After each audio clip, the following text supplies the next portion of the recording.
Chapter 1. The Mysterious Man Mystical Continent, Infinity's sect. The sunset was unusually red as blood, with the last light of the day not yet fully extinguished. Infinity Peak was stained red with blood splatters. Lily Evans lay on the ground, her body convulsing and trembling like a fallen leaf, as if she might shatter at any moment. She heard her own voice, like a whisper in the wind. "As a disciple of yours, why does the Master only cruelly harm me? Why?" Magnus Arthur, with deep eyes devoid of any ripple. "You should know, it is all your doing. You can only blame yourself for using the glacial blade to stab Rose." So, could he take away her magical artifact? Filled with rage, Lily Evans pushed herself up from the ground and shouted, "Again, because of that woman, doesn't the Master know that she stole my contracted spirit beast? You act cruelly towards me after only hearing her side. Why are you so ruthless?" Magnus Arthur frowned, his eyes showing disgust. "Rose never intended to take anything from you. The spirit beast chose Rose willingly. You shouldn't harm your fellow disciple over such a trivial matter." Chose willingly? Harming a fellow disciple? Ridiculous. "That nine-tailed fox, I raised it with spiritual elixirs for 100 years. The day it transformed, it no longer wanted me as its master, so I should just let it go." "Why?" Lily Evans laughed coldly, pain and mockery intertwined on her face. "Or is it because your precious little disciple wants it, so I, as the senior sister, must give it up?" 140 years of teacher-student affection, outweighed by 10 years of Rose Harper's gentleness. Fine, she would yield the Master to her. Not just that. The senior brother said Rose Harper was pure and kind, told her to yield to her. Fine, she yielded, and the senior brother became Rose Harper's alone. Her good fiancé once said he loved her as brightly as the sun, but then his smile unchanged, his love had changed.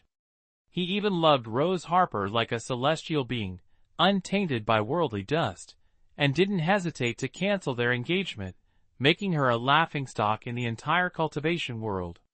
Master, senior brother, fiancé, spirit beast, all were enchanted by Rose Harper. Anything that woman desired, they found a way to bring it to her. Now, even her magical artifact was taken away. He didn't know that the magical artifact, which had been nurtured in her Dantian for over 100 years, would destroy her cultivation if forcibly separated? No, he knew, he just didn't care. Magnus Arthur's expression was indifferent, as if he was born with a face as cold as stone. Lily Evans always knew he was cold, devoted to his path, with any remaining tenderness reserved for his precious disciple. She no longer hoped for his compassion, but deeply hated him for being indifferent after hurting her, as if it was natural.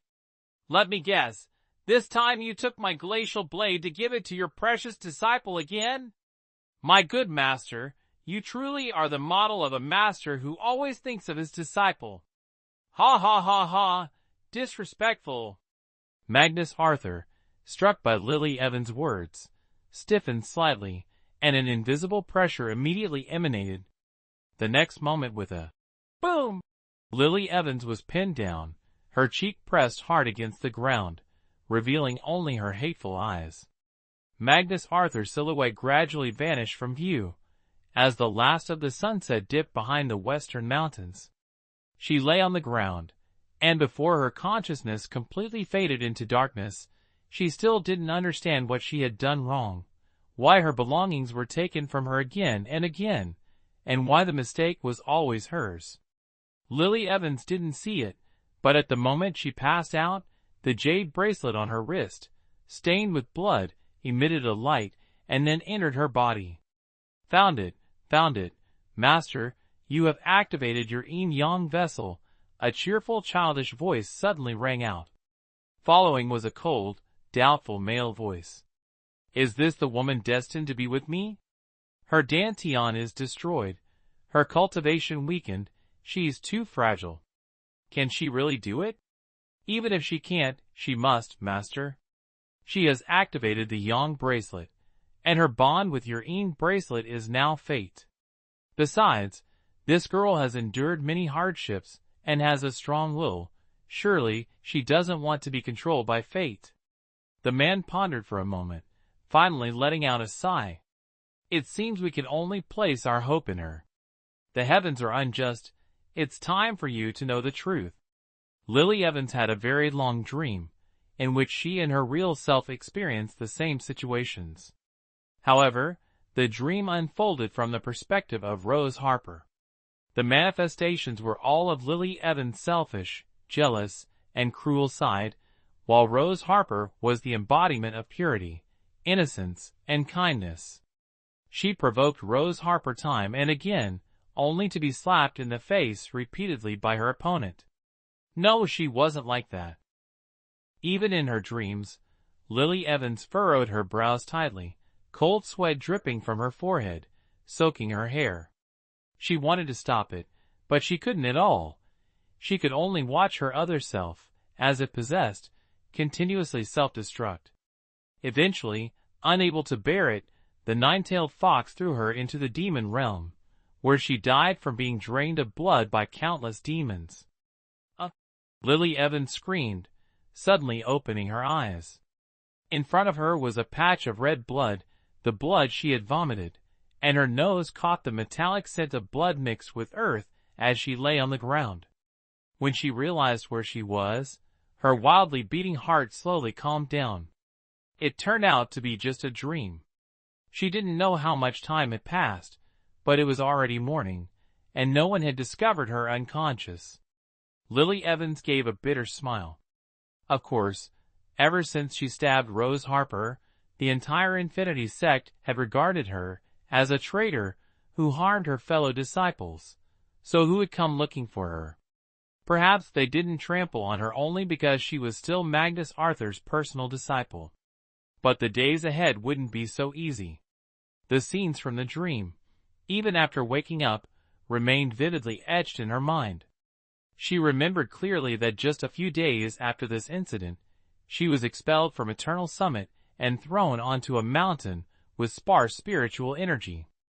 Lily Evans took out a spiritual replenishing pill from her storage pouch, and as soon as it entered her mouth, it dissolved, the pure spiritual energy dispelling the fatigue from her body. Dragging her injured body, she slowly moved into the cave dwelling. The short distance made her dantian ache even more, as if it were about to be torn apart. I advise you not to move recklessly. If your dantian continues to deteriorate, not even the great immortal can save you. Who is speaking? Lily Evans was panting in pain when suddenly a cold, unfamiliar male voice rang in her ears. She ignored the pain, warily searching around. No need to look, you won't find me. Who are you? Where are you? Lily Evans didn't let down her guard, and while speaking, she gathered all her water spiritual energy. Fog rose up, and before Lily Evans, a different scene suddenly appeared. In a cave constructed of spirit stones, a man lay on a jade bed, his hands resting on his stomach. He wore a loose robe of bluish purple, with a black cloud-patterned belt at his waist. His long black hair spread around him, and even with his eyes closed, his extraordinary aura was palpable. As you can see, I am currently in a deep sleep, and only by absorbing enough fortune can I awaken. Fortune? Lily Evans frowned. Fortune is an elusive thing, not something you can just absorb at will, let alone. What does your awakening have to do with me? The man raised an eyebrow. At first glance, it seemed unrelated to her, but the future was uncertain. You must be curious why I sought you out. Lily Evans remained silent. The man did not expect a response and continued speaking. Do you know why you cannot defeat Rose Harper? It's because Rose Harper possesses great fortune, favored by the heavens. If fortune were represented by colors, she would be surrounded by a deep purple aura, while your master only has a light purple. Her aura is nearly black, embodying the saying purple air comes from the east, a sign of good fortune. As for you, your fortune is white tinged with gray, indicating a state of decline. Once black appears, it signifies death. Hearing this, the fog of confusion in Lily Evans's mind dissipated, and everything became clear. No wonder every time she faced Rose Harper, she encountered misfortune, while Harper not only remained unscathed but also gained opportunities. It turns out she was protected by this purple aura, able to turn danger into safety and misfortune into luck. Suddenly, Lily Evans recalled a dream where she was drained of her soul by a dark cultivator, and her face turned pale. Seeing this, the man reassured her. "Since I have chosen you, I will not let anything happen to you. Rest assured, but you must help me absorb the fortune." "How can I help you?" This time, Lily Evans's gaze was resolute. Between life and death, no one would choose the latter. The man nodded in satisfaction. "Simply follow my instructions, complete the tasks I assign, overturn your fate, and trample upon those who have deceived, humiliated, mocked, cheated, and scorned you. Over time, their fortune will weaken. The fortune they lose will be absorbed by the yang ring and flow into my body through the yin ring." Lily Evans glanced at the man sleeping on the jade bed. On his left hand, there was indeed a jade ring identical to hers. "So, if I complete the tasks, you can awaken through the fortune, and I can escape my original fate, correct?" "Correct," the man affirmed. Lily Evans was unsure if the man was telling the truth. However, she had no other options left. No matter how bad things might get, they couldn't be worse than now. Remembering the outcome in her dream, she would rather die than go through it again. "All right, I'll take on the task." Lily Evans nodded firmly. The man remained silent for a long time, and when he spoke again, his voice carried a clear weariness. "After I sleep, my consciousness can't communicate with you for long. System, she is now in your hands." After saying this, the man fell silent. At that moment, a clear, youthful voice appeared in Lily Evans' mind. "Hello, host. I am a spirit born from the underworld, and you can call me the System. Just like the saying System in hand, the world in heart, I will accompany you from now on, fighting monsters and leveling up, reaching the pinnacle of life together. Since you are new, here is a gift package for newcomers. Please accept it." "How do I accept it?" As soon as Lily Evans thought of the question, a small white glass vial appeared in her hand. "This is Heavenly Tranquility Pill. By using it, you will immediately restore your shattered dantian." Lily Evans was astonished. Her dantian, which had nurtured her life-bound magical weapon for over 100 years, had been forcibly taken by Magnus Arthur. The dantian had been torn open, causing her mid-gold core realm to plummet to the foundational stage. At that time, she was so desperate she wanted to die, but she never expected a chance to recover so soon. Lily Evans quickly poured the Heavenly Tranquility Pill into her mouth and swallowed it. The pill melted, sending a warm flow directly to her dantian. She could clearly feel her damaged dantian healing at a speed visible to the naked eye. Lily Evans could hardly believe it was real, overwhelmed with excitement. In less than the time it takes for an incense stick to burn, her dantian was perfectly restored, with no signs of its previous severe injury. The spiritual energy in the dantian. Huh? Where did the spiritual energy go? Lily Evans blinked, feeling a bit confused. Wasn't her dantian supposed to be restored? Why couldn't she sense the spiritual energy anymore? At that moment, the system successfully answered her question. Asterisk cough cough, it's like this. The Heavenly Tranquility Pill is the only elixir in the world that can perfectly repair a damaged dantian. The only drawback is, asterisk what is it? Lily Evans had a bad feeling. Sure enough, the system's next words confirmed her suspicion. The only drawback is that when repairing the dantian, it will dissipate all of your cultivation. So that means the spiritual power she had cultivated for 140 years vanished in less than a stick of incense? I'm now just an ordinary person without any cultivation. I'm very sorry, but that is indeed the case. Lily Evans couldn't find the words to describe her feelings, from joy to disappointment, in less than a stick of incense. Asterisk, the host doesn't need to worry. What you have cultivated, not cultivated, doesn't matter. Our mission rewards are all heavenly treasures, ensuring you won't suffer without cultivation. Asterisk, why does it feel like you're saying that with a smug tone? Previously, she practiced a technique called cloud water technique. With her cultivation gone, Lily Evans had no choice but to accept reality. So when can we start the mission? Can we start right away? She wanted to complete the mission quickly and receive the heavenly technique the system mentioned to resume her cultivation. The system indicated they could. Immediately, a jumble of codes and chaotic electronic sounds appeared in Lily Evans' mind. System? Are you okay? Asterisk, ah? Haha, no problem. Asterisk, the system silently wiped non-existent sweat from its forehead. Luckily, it reacted quickly. Otherwise, if the host discovered it was also its first time as a system and unfamiliar with the job, it would be quite embarrassing. After a while, the first mission was finally issued. Main Quest 1. Leave Eternal Summit, find Finian Harper, raise the middle finger of your right hand, shout, "Idiot!" and walk away. This task cannot be skipped. Lily Evans suddenly felt that perhaps her system wasn't very serious. This kind of task surely isn't meant to make enemies, right? Dear host, we need to gather fortune, so the target must be someone with great fortune. Ordinary people don't have enough fortune to even fill a gap. Look at the people around Rose Harper. They all have incredibly high fortune. Gathering from one of them is like gathering from millions of others.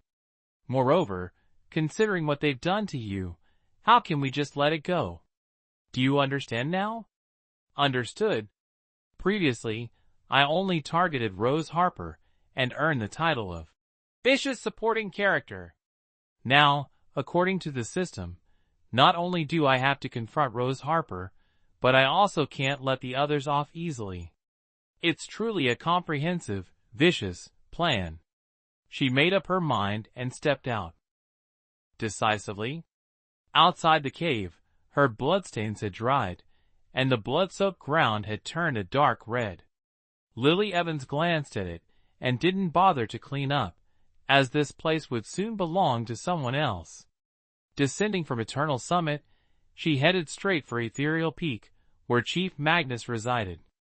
If nothing unexpected happened, Finian Harper, her senior brother, would definitely be there. On the way, the sect disciples avoided her, pointing and whispering in disdain. I've never seen such a vicious woman. Even sweet junior sister Rose was harmed by her. Yesterday, Chief Magnus took back the glacial blade from junior sister. Serves her right.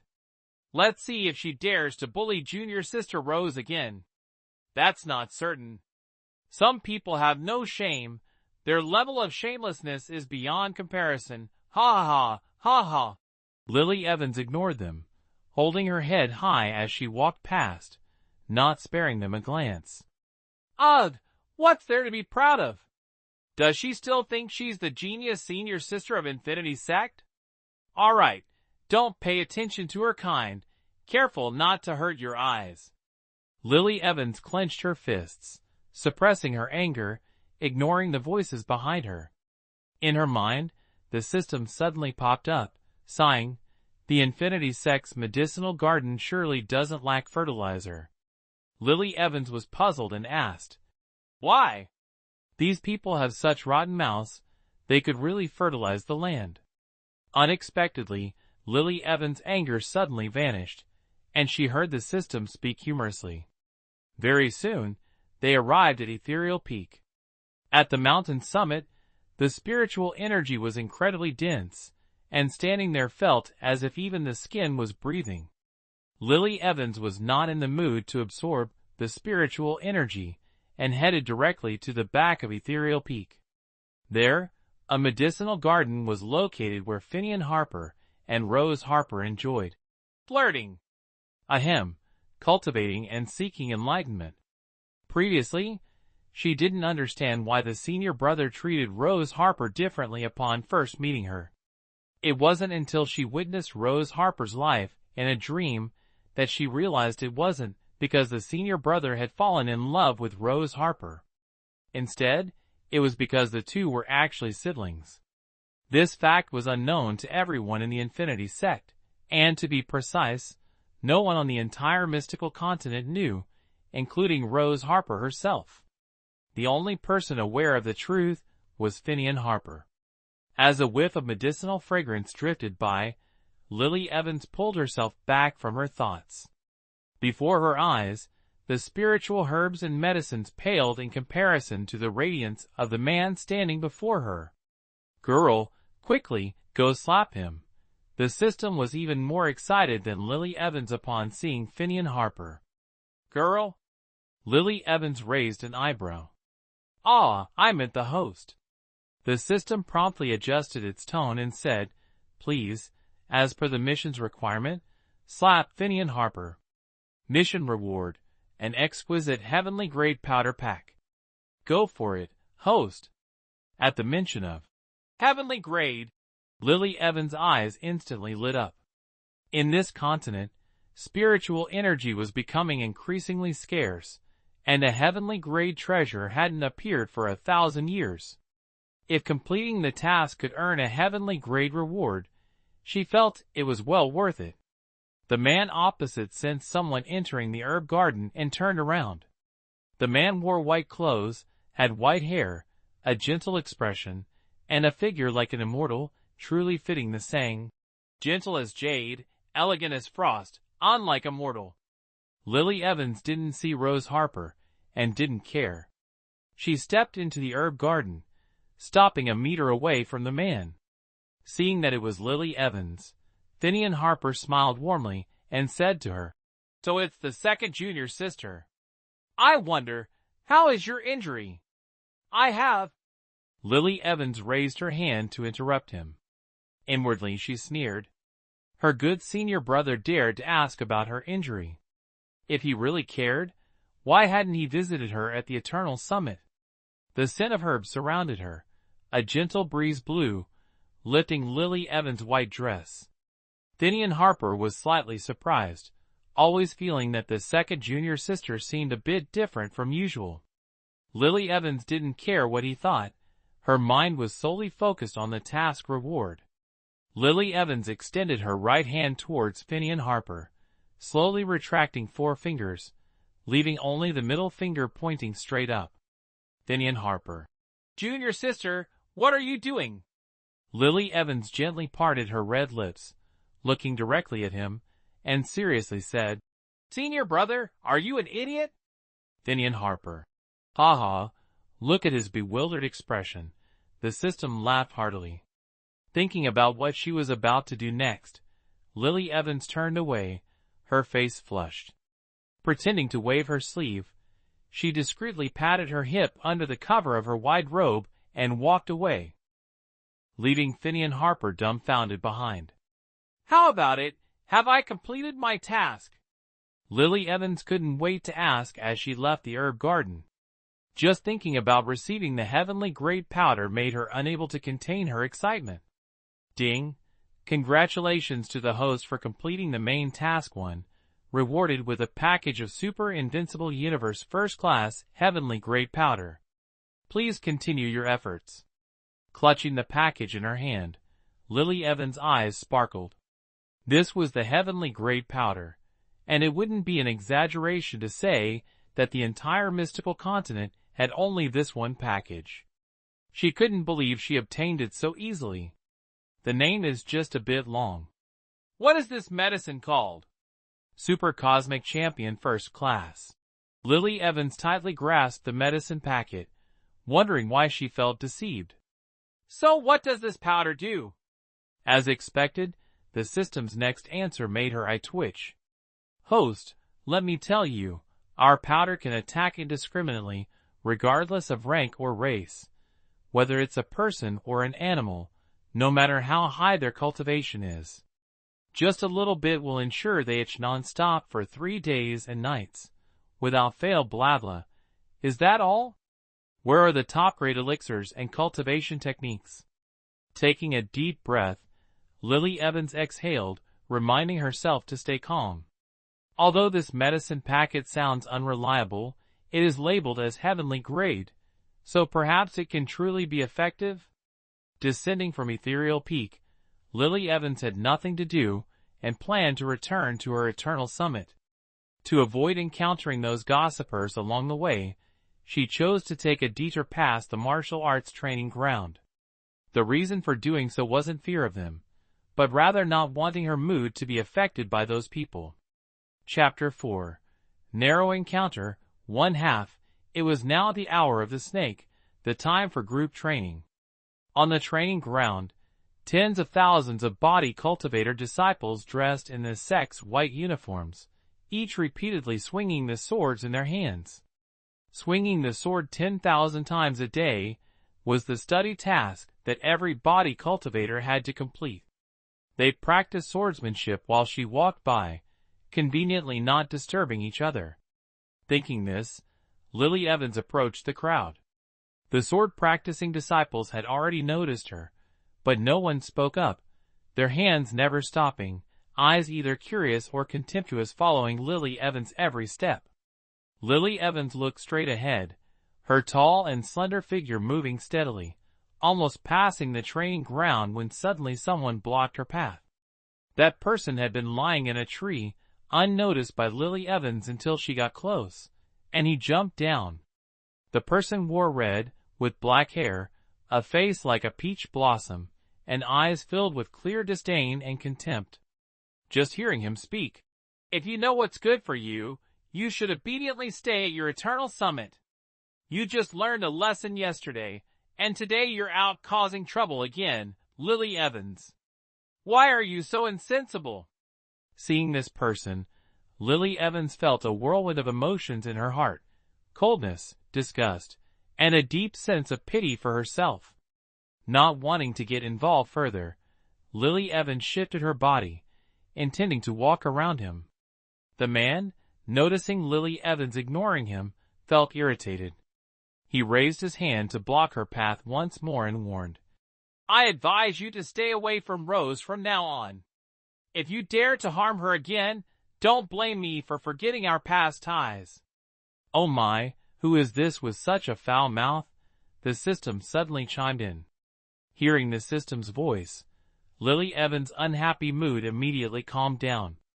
She briefly explained the person in front of her in her mind. "He's Snow Anderson, my former nine-tailed fox spirit beast, who later followed Rose Harper." "Ah, so it's him," the system sneered disdainfully. "A traitor like that dares to come out and make a fool of himself. Host, do you want revenge?" Seeing him stand up for her, Lily Evans felt a warmth in her heart. She couldn't remember the last time someone had spoken up for her. When facing Rose Harper, regardless of right or wrong, she was always the one punished. "No need. Someone like him isn't worth the effort. I'm used to it." Lily Evans shook her head. However, just because she chose not to care didn't mean others would let her go so easily. Lily Evans' continued indifference made Snow Anderson feel that his dignity, as a divine nine-tailed fox, was being challenged. He raised his hand and pushed Lily Evans, muttering under his breath, "I'm talking to you. Are you mute now? Don't play tricks on me. This divine beast won't fall for it." For a spirit beast to take human form, they must reach the nascent soul stage. Snow Anderson was at the early stage of nascent soul. Meanwhile, Lily Evans had her Danteon violently destroyed by Magnus Arthur, who also took away her lifebound magical artifact. Her cultivation had dropped from the mid-golden core stage to the late foundation establishment stage. Today, thanks to a pill from the system, she had managed to repair her Danteon, but all her cultivation had dissipated, leaving her as a mortal without spiritual power. Though Snow Anderson didn't use much force, for a mortal, his strength was like a heavy hammer. Lily Evans couldn't withstand it. Before she could react, Snow Anderson's sudden action sent her flying back 3 meters, her body crashing heavily to the ground. The system panicked. "Host, are you okay?" Lying sprawled on the ground, Lily Evans convulsed in pain, unable to utter a word. With the temper of this system, how could it hold back? The system angrily jumped up. Whether its owner could wake up depended entirely on the host. Daring to bully its owner right in front of it was absolutely unforgivable. After a long while, the intense pain gradually subsided, and Lily Evans finally recovered a bit. At this moment, an unexpected task notification from the system echoed in her mind. Main Quest 2. Sprinkle the super ultimate cosmic first-class itching powder on Snow Anderson. This task cannot be skipped. Teach him a lesson. Let him know what itching is. Show him today the power of the super ultimate cosmic first-class itching powder of the owner. It's hard to imagine how such a cold man could create such a unique itching powder. Beside her, the system was still excitedly talking non-stop. Lily Evans really didn't want to look. Indeed, what kind of owner? Such is the system. Lily Evans brushed aside the random thoughts in her head. This time she was truly angry and decisively accepted the task. Snow Anderson didn't expect Lily Evans to be so weak. Even though he disliked her, he hadn't even used spiritual power earlier. Thinking back, this woman had a venomous heart. Who knows what scheme she was plotting? Realizing this, Snow Anderson looked down on Lily Evans even more, arrogantly stepping forward, looking down at her from above. "Humph, I really underestimated you. Do you think that with so many witnesses, using such despicable means, you can falsely accuse me? You must think all Infinity Sect disciples are fools." Lily Evans narrowed her eyes, a chill in her pupils. His words were indeed a deep blow. Indeed, those who were practicing swordsmanship and observing the commotion here turned their angry gazes towards Lily Evans upon hearing Snow Anderson's words. "Fool, master, don't waste words on him. This kind of person needs to be taught a lesson. Sprinkle the itching powder on him. Sprinkle it hard on his head, make him itch so much his mother won't recognize him." Lily Evans slowly stood up from the ground, casually grabbing a handful of sand mixed with the itching powder hidden in her palm. The system wasn't wrong. If someone doesn't know their place, why should I hesitate? Suddenly, Lily Evans swung her hand, throwing it directly at Snow Anderson. Luckily, Lily Evans was standing upwind, while Snow Anderson was downwind. The small grains of sand mixed with itching powder were carried by the west wind, covering Snow Anderson's head and face with a whoosh. Snow Anderson was smugly hurling insults, but unexpectedly, Lily Evans suddenly struck. Unprepared, combined with the powerful spread of powder, he was instantly covered from head to toe, his eyes, nose, and mouth obscured, unable to tell if it was sand or itching powder. "Ah, you bastard! How dare you! Cough, cough, cough! How dare you!" Snow Anderson shouted in shock and anger, continuously rubbing his eyes. She already threw it, and he's still questioning her nerve. Clearly, this person has issues, the system chuckled while mocking. The disciples were all astonished, losing focus on their sword practice, their malice agape as if they could fit an egg. Could such a thing really happen? They had seen arguments escalate into fights, but never had they seen someone throw sand during an argument, especially not at this age. Moreover, the one doing it was a beautiful female cultivator. No, even among ordinary people, few would dare do such a thing. It was truly embarrassing. Lily Evans dusted off her hands, looking at Snow Anderson's dusty face, feeling immediately satisfied. I told you this guy was a fool. A simple cleansing spell could solve it, yet he insists on rubbing his eyes. TSK, TSK, TSK. One word, brilliant. As for Snow Anderson, it took him a while to rub the sand out of his eyes before remembering the cleansing spell, making his expression even more unpleasant. Lily Evans! He gritted his teeth, a small flame appearing in his hand, ready to throw it at Lily Evans. Lily Evans squinted, calmly watching the flame dance, her hands reflexively clenched at her sides. Reckless, the system snorted softly. Just as the flame was about to be thrown, Snow Anderson suddenly shuddered, holding the flame in place, his face showing discomfort. Lily Evans glanced over and immediately understood. The itching powder had taken effect. Her tense body relaxed, crossing her arms, smiling at him. Those around also noticed Snow Anderson's unusual behavior. He stood with one foot forward, one back, his body leaning forward, right hand poised to attack, frozen in place, looking ridiculous.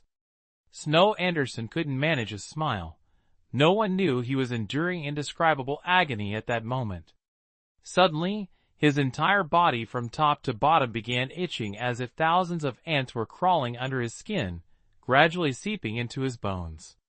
Snow Anderson glared furiously at the laughing Lily Evans, his rage boiling over as he yelled, "What have you done to me?" His body couldn't just itch on its own. Even spiritual power couldn't dispel it. There must be something in the sand. Lily Evans shrugged innocently and said, "Don't accuse me unjustly. Everyone saw clearly what I did just now, while you repeatedly insulted me for no reason and even injured me. I only threw a handful of sand back at you. I couldn't be more generous. You?" Snow Anderson was at a loss for words, furious. "Moreover," Lily Evans paused, mimicking Snow Anderson's arrogant demeanor. "Do you think that in front of everyone, you can falsely accuse me with just a few words? Do you take all the disciples of Infinity Sect for fools?" Everyone. Why does this sound so familiar? Snow Anderson immediately realized he had just said the exact same thing. Truly a malicious woman, frequently making things difficult for Rose before, and now daring to publicly harm him and twist the truth. He shouldn't have shown any leniency. Struggling to endure the itching, veins bulging on his forehead, sensitive areas like his armpits and soles of his feet drove him mad. He just wanted to strip off his clothes and scratch vigorously. "You're pushing me." Unable to bear the torment any longer, he thought, deal with her quickly, find a secluded place to handle his body. Snow Anderson's face grew increasingly grim. Flames danced in his palms. "Oh, still have the energy to be aggressive." The system chuckled mischievously, whispering in Lily Evans' ear, "Our itching powder intensifies with spiritual exertion. Host, just wait and see, he dot." Indeed, when Snow Anderson used his spiritual power, the itching sensation in his body became even more unbearable. The fire hadn't even been thrown yet, and was already sputtering in his palm, finally extinguished with a puff, as if doused in cold water. Not a single spark remained. Everyone once again. "Is that it? What is happening?" Lily Evans giggled. Looking at Snow Anderson, unable to endure it, scratching his head and ears, wanting to find a hole to crawl into, his eyes filled with resentment towards Lily Evans. He told himself he couldn't stay any longer, he had to leave immediately. But though he was anxious, his legs wouldn't cooperate. The soles of his feet prickled and itched. Rubbing them on the ground through shoes and socks was futile. On one side, Lily Evans stood a distance away, watching him indifferently. On the other side, sect disciples wore puzzled expressions, occasionally whispering to each other. Snow Anderson thought they were mocking him, feeling murderous. As a nine-tailed fox beast, when had he ever been so humiliated? If it weren't for Lily Evans' tricks, he wouldn't be embarrassed in front of so many people. "Lily Evans, you're quite skilled." Snow Anderson's hateful gaze flicked towards Lily Evans. Just as she was intently looking at him, their eyes unexpectedly meeting. Lily Evans froze. Was this hatred towards her? Quickly realizing something, Lily Evans smiled. Some people, when they continuously hurt others, think it's only natural, but the moment someone fights back, they see it as an unforgivable crime. Previously, she was always troubled by him abandoning her for Rose Harper, but now she realized she didn't really understand him at all. It's just as well. Since he broke their master-servant relationship, she would leave him behind too. Understanding this, Lily Evans felt an unprecedented sense of relief. The system sensed the change in her mood and silently smiled with satisfaction. Its owner was indeed extraordinary. Snow Anderson struggled to the end, unable to bear it any longer, a pain groan escaping his throat. A flash of red smoke appeared, and a bright red nine-tailed fox emerged before their eyes, forced back into its true form by the itching powder. Hiss! The onlookers gasped in disbelief, unsure how the situation had developed. In truth, when mythical creatures can transform, their strong pride often doesn't allow them to reveal their true form in front of others. But now, Snow Anderson not only returned to his original form, but also seemed very uncomfortable, even rolling on the ground. This couldn't help but surprise people. Lily Evans didn't expect such an unexpected delight either.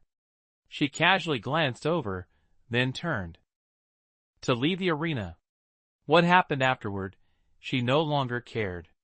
Snow Anderson glared at the retreating figure of the woman, a previously unseen malice flashing in his eyes. The system noticed this but remained indifferent, smirking. As she left the arena, the system's notification sounded. Ding! Congratulations to the owner for completing the second mainline mission, rewarded with a top-tier heavenly grade super invincible universe-level Chain Nightmare Talisman. Chain Nightmare Talisman? Just by the name, it was clear it was meant to make someone have nightmares, though who the next target would be was unknown. Continuous nightmares? As the name suggests, it surely causes nightmares, but it's uncertain who the next mission's target will be. She even felt a bit of anticipation. The itching powder earlier was incredibly effective. Lily Evans happily returned to Eternal Summit. All morning, she kept running back and forth on the mountain, and her mortal body couldn't take it anymore, so as soon as she returned to the cave, she fell asleep. Lily Evans slept soundly, while Snow Anderson, who had been sprinkled with itching powder, was not comfortable at all. She slept until the moon was high in the sky before opening her eyes. She sat up, stretched comfortably, and the day's fatigue vanished. System, are you there? The system is always here. Does the host need anything? Lily Evans shook her head. She just wanted to check if it was there. Eternal Summit was once where her father refined pills. Since he entered a mystic realm to find spiritual herbs, he never returned. Chapter 6. Master Summoning 1/2. Since then, she has been alone on Infinity Peak. Her father had been gone for nearly 100 years. Everyone said her father had died in the mystic realm because the token left at the sect had shattered. She thought the same and grew closer to her master. Once a teacher, always a father, she respected her master like her own father. However, to her master, she was someone who could be there or not, it didn't matter. She couldn't remember the last time someone sat down to talk with her. But now, she had the system, and was no longer alone. Lily Evans touched the spot on her right wrist where a jade bracelet should be. Though it was empty, her heart felt warm. System, when can I start cultivating? Don't worry about cultivation yet. Focus on completing your tasks first. Your current state of mind isn't perfect. When the time is right, you will naturally be able to cultivate. Lily Evans nodded, reassured by the system's words. As she pondered, an impatient female voice suddenly echoed outside the cave. Lily Evans, do you really think you're so important? The master has sent messages 3 times, asking you to quickly go to ethereal winds, yet you dare not go. As the voice reached her ears, the person had already entered. Just by the voice, Lily Evans could guess who it was. In front of her stood a woman dressed in the same white sect attire, tall with features like a painting. Her beautiful face was marred by disdain and contempt in her eyes. The person who arrived was none other than Vanessa Moore, an inner disciple of Magnus Arthur. The disciples of the Infinity sect are divided into personal disciples, inner disciples, and outer disciples. Vanessa Moore is one of the inner disciples of Magnus Arthur, while Magnus Arthur has only 3 personal disciples: Finian Harper, Lily Evans, and Rose Harper. Vanessa Moore and Rose Harper have a very good relationship, often standing up for Rose Harper and causing trouble for Lily Evans. "What do you want with me?" Lily Evans frowned and glanced at her, filled with suspicion. Vanessa Moore, seeing her attitude, became furious. "How dare you ask? I want to know why you didn't respond to the master's message. Do you think I wanted to come to this shabby place of yours? If the master hadn't sent me to get you, I wouldn't even want to look at someone as malicious as you." "Message?" Lily Evans was taken aback, suddenly remembering that her jade token was in her storage pouch. Having lost her spiritual power, and no longer being a cultivator, she naturally couldn't sense the message from the jade token. "If the master urgently needs me, then let's go." Vanessa Moore, unable to contain her anger, was about to vent on Lily Evans, but the latter calmly brushed it off, unlike before when she would confront her. Fuming with rage, Vanessa Moore huffed and followed Lily Evans out of the cave dwelling.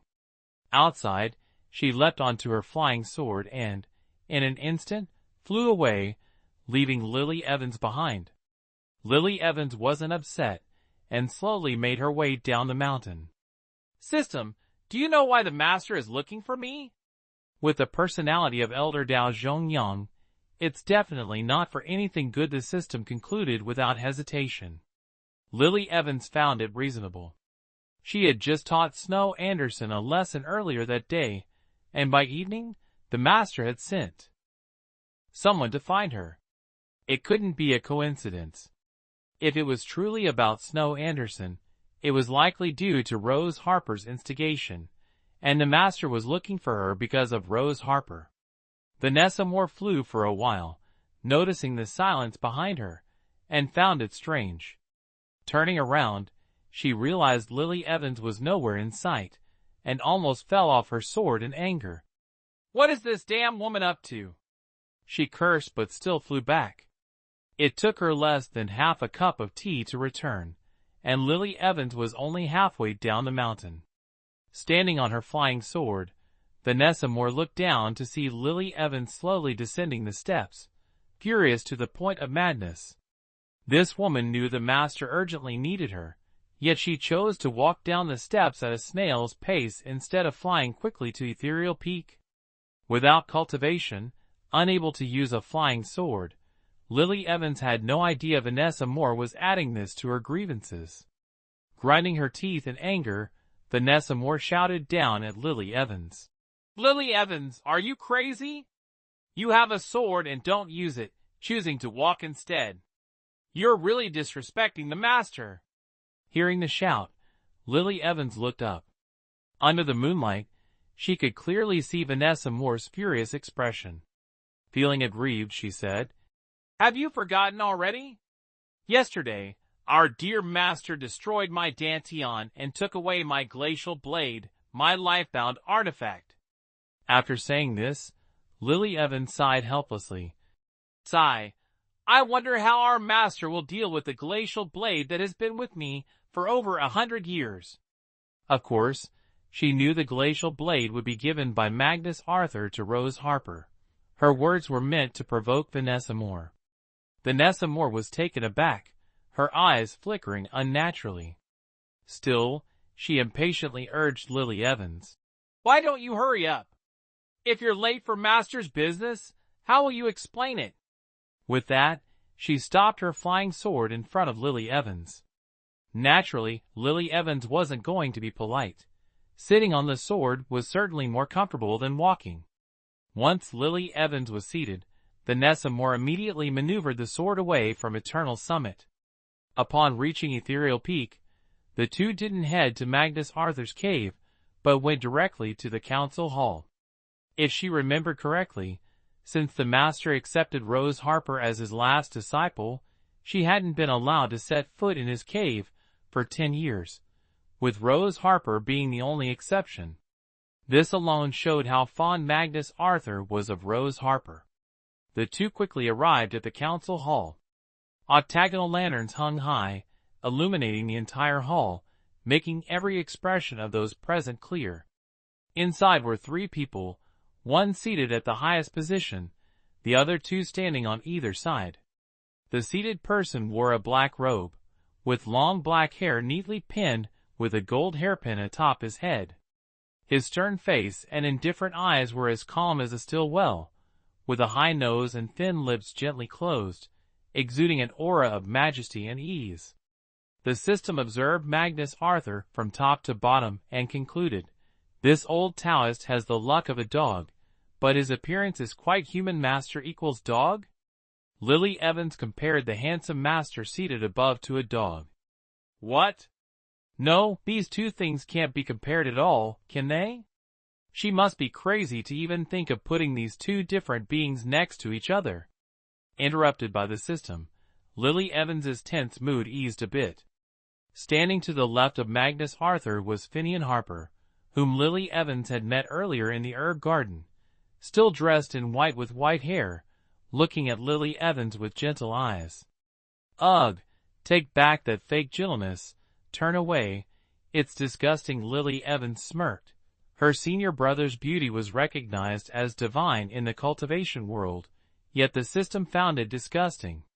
To be honest, if she didn't know the other party was a spirit, she would really think it was a person, especially when it lied so seriously. It seems that this little spirit has been deeply influenced by its master. Finian Harper frowned, not knowing why. He suddenly felt a malevolent aura from Lily Evans, but when he looked at her, there was nothing unusual compared to any other day. Could it be that he was overthinking? "I curse your old mother. Talking is one thing, why insult others? Ate poop and now have a foul mouth." Equals. Lily Evans felt helpless, but also amused. She had actually gotten used to her master's indiscriminate scolding. Initially, she would argue back, but later she became too lazy to justify herself. Seeing Lily Evans lower her head without speaking, Magnus Arthur assumed she had tacitly admitted her guilt, and his expression became increasingly displeased. "Lily Evans, if you hand over the antidote, I can overlook your crime today." "Humph." Lily Evans raised her head, sneering. "But I don't know what antidote you want me to hand over."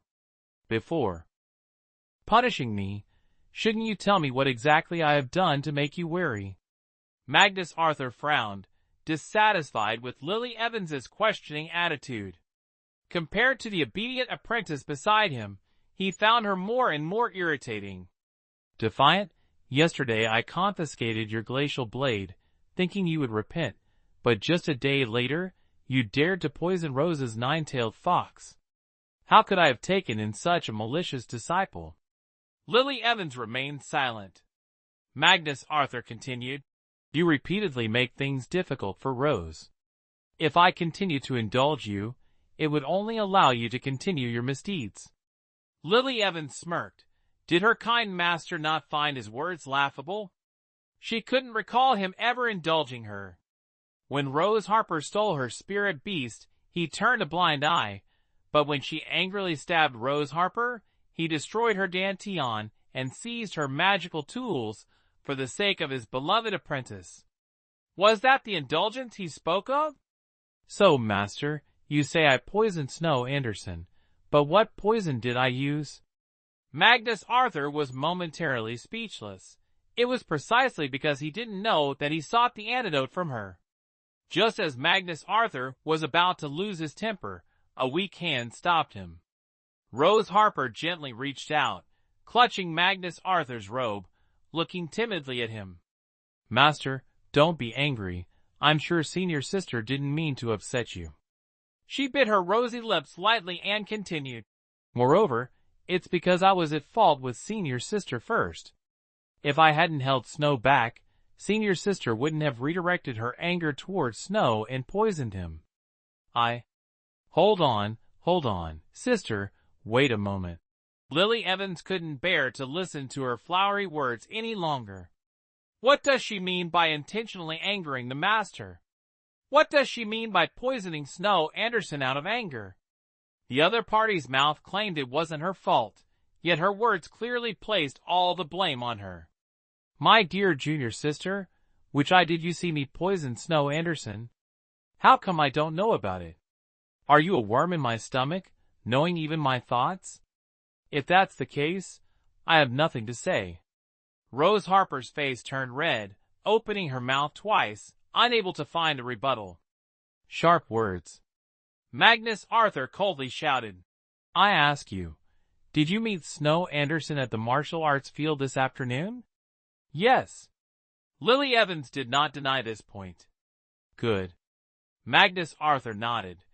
You admit this point, so I ask further, did you take action against Snow Anderson? Lily Evans still did not deny it. Indeed, that happened.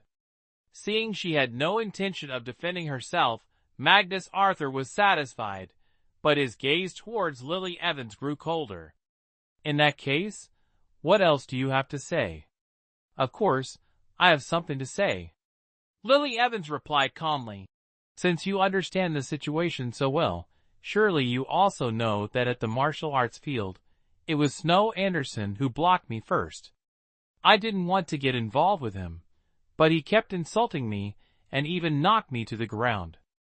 At this point, Lily Evans looked directly into Magnus Arthur's eyes. He attacked and injured me, so I retaliated lightly. What's wrong with that? Moreover, I only threw a handful of sand at him. Is the nine-tailed fox spirit beast really that weak? Magnus Arthur was rendered speechless by her overwhelming presence.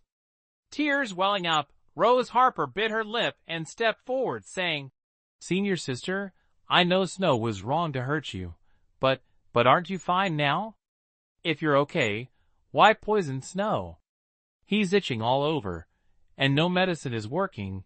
He looks so pitiful. TCH. Lily Evans scoffed. By Rose Harper's logic, as long as Snow Anderson didn't injure or cripple her, she shouldn't retaliate. What does his itching have to do with me? Maybe he doesn't like bathing and got fleas, who knows? Oh right, since he's originally a beast, having fleas isn't surprising. Sister, how can you speak about Snow like that? Rose Harper's face flushed red, unable to reconcile the enchanting nine-tailed fox Snow with a disheveled, unhygienic man infested with fleas. Sister, may I apologize on Snow's behalf? Please give me the antidote. Snow is truly in pain. At this point, she began to choke up. Enough. Magnus Arthur couldn't bear to see his young disciple distressed, immediately interrupting Lily Evans with a sharp gaze. Hand over the antidote, return to your eternal summit, and let this matter be settled, or else. His eyes were cold, like a sharp sword piercing through Lily Evans. I taught you the techniques, not for you to harm your fellow disciples. Did he intend to strip her of her cultivation? How amusing. She stood right in front of him, yet he failed to realize she was now a mortal. How indifferent must one be to overlook such a thing?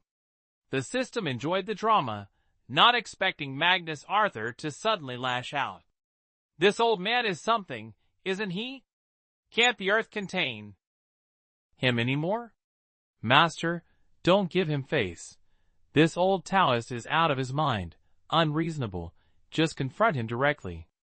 Lily Evans could no longer hold back. Whenever her master encountered matters related to Rose Harper, he seemed to lose his mind, rendering her explanations useless. If master believes I poisoned Snow Anderson, then present the evidence. As long as there is clear proof before me, I will accept any punishment without complaint. Chapter 8. Rose Harper Seeks Medicine. 1/2. The hall fell silent. Magnus Arthur clenched his fists, staring at Lily Evans. How he wished to present evidence, but he had none. With his early-stage nascent soul cultivation, he couldn't discern what poison Snow Anderson had been afflicted with. There wasn't even a trace of poisoning. If it weren't for the fox tearing off a layer of fur in pain, he would have thought she was pretending. Lily Evans naturally knew he couldn't find anything, which gave her the confidence to act as she did. To catch a thief, you need the stolen goods. Without even the most basic evidence, how can Master conclude I poisoned Snow Anderson? After speaking, Lily Evans paused, observing the unconvincing expressions of those above, feeling a secret joy. Just in time, I have a witness. At noon, thousands of disciples were practicing swordsmanship at the training grounds. Everything was clear. If Master is confident I poisoned someone, then ask those disciples what they saw. Sister, you can't do this. Snow said it was you. Rose Harper wanted to continue arguing, but Lily Evans didn't want to give her the chance. My dear junior sister, do you mean that Snow Anderson's word alone can stand against thousands of people? Or do you think so many eyes were blind to the truth? Rose Harper was astonished. Such a large hat was placed on her head. If proven, how would everyone in the sect view her in the future? Sister, how can you say that about me? I didn't mean it. Don't falsely accuse me. Yes, you didn't. Lily Evans didn't argue with her, simply nodding in agreement with Rose's words, which made Rose Harper's eyes fill with anger. Ignoring Rose Harper, Lily Evans turned to face Magnus Arthur. Master, if you don't believe me, you can summon all the disciples at the training grounds tomorrow and question each one.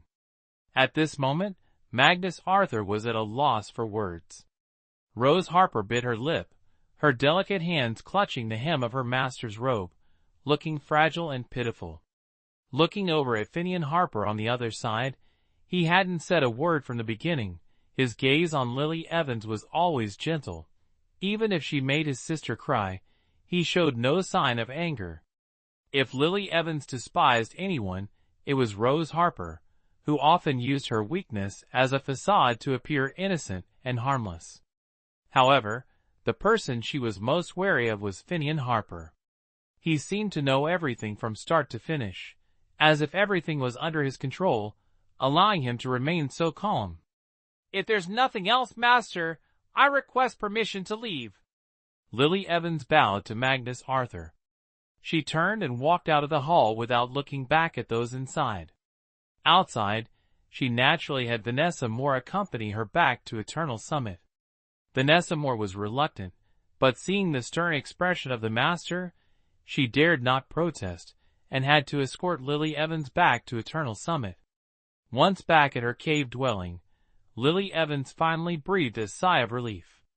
Every time her master questioned her, she never completely escaped, but this time was truly an exception. It was nearly dawn, and after a brief conversation with the system, Lily Evans lay down to sleep. Thinking the matter would pass, she was surprised when a sword silhouette flew to Eternal Summit early the next morning. In the morning, as the sun was just rising, mist turned into dew, not yet dried by the sunlight. Lily Evans was sleeping soundly when a persistent sobbing noise echoed in her ears. Impatiently, she opened her eyes, her blurry vision gradually clearing to reveal a woman in white with black hair before her. Lily Evans sat up with a start, instantly wide awake. Are you sick? Crying beside my bed so early? I'm not dead yet.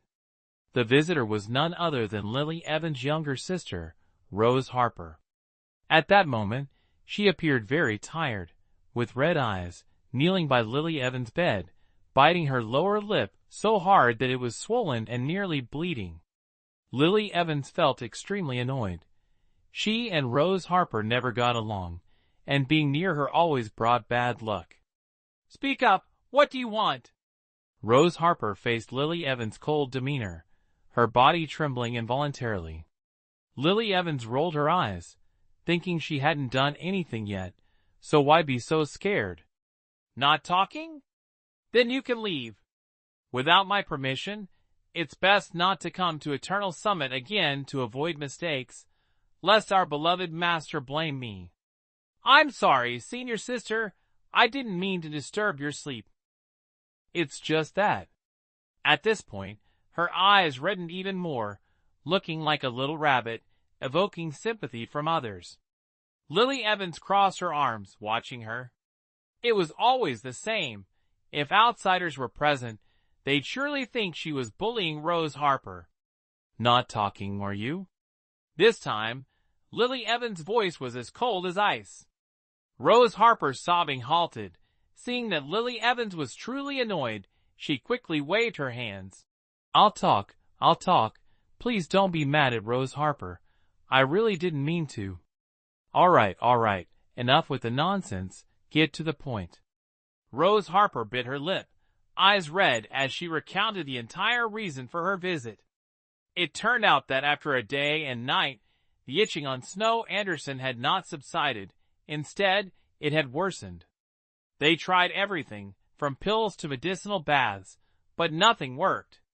Seeing Snow Anderson scratch himself until he bled, Rose Harper's heart ached. Early in the morning, she couldn't wait any longer and hurried to find Lily Evans to beg for an antidote. Senior sister, I beg you, please spare him. It's all my fault. I'm the one who took him from you. It has nothing to do with him. If you want to punish someone, punish me. Saying this, her tears fell like rain, looking truly pitiful. Punish her? Lily Evans found it amusing. She had the intention, but not the courage to do so, especially since their master treasured her like a gem. Moreover, with Rose Harper's luck, someone like Lily Evans dared not touch her. Junior sister, instead of begging here, why not go to the training ground and grab some sand to show our master?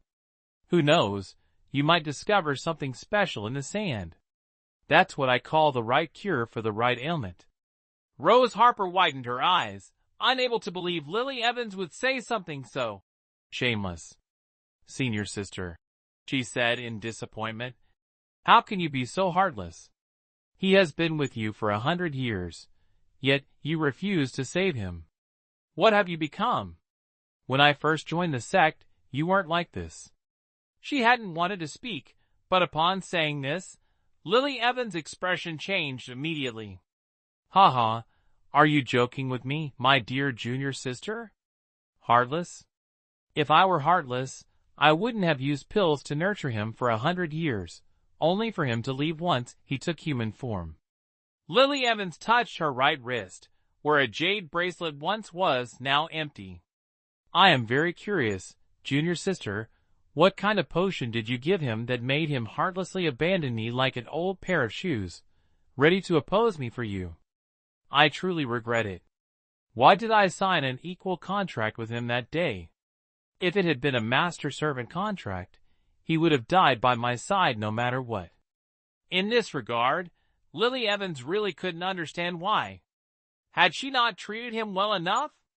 She wondered to herself, throughout the entire cultivation world, no one else dared to use pills to nurture spirit beasts like she did. Her father was the only level 7 alchemist on the mystical continent, and from a young age, she could consume pills like candy. But when did everything start to change? Chapter 9. Endless Nightmares, 1/2. Perhaps it all began when her father passed away, and Rose Harper joined the Infinity sect. You keep saying I'm heartless, but everything I've lost was because of you. What right do you have to cry in front of me? I, Lily Evans. What exactly did I do wrong for the heavens to send you to torment me? Tell me. Lily Evans screamed. Just because Rose Harper is a favored child of the heavens, is she allowed to use me as a stepping stone to help her become an immortal? Based on what? Exactly on what? Lily Evans' sudden loss of control frightened Rose Harper. Rose Harper staggered back a few steps, looking at Lily Evans with a complex expression, and ultimately didn't continue the argument, but ran out of the Eternal Summit. "Master, calm down," the system urgently spoke. Earlier, due to Rose Harper's continuous provocation, the Master's mood became unstable. If not adjusted in time, it could become an obsession for her. It seems that this woman, Rose Harper, needs to be taught a lesson, or else the Master's mental state will not progress. Suddenly, a cold male voice sounded, like a cool stream flowing into her heated heart. "Calm your mind, clear your thoughts, be generous, tolerance brings joy." Gradually, Lily Evans' chaotic emotions settled down. Why be so useless? If you find her displeasing, deal with it.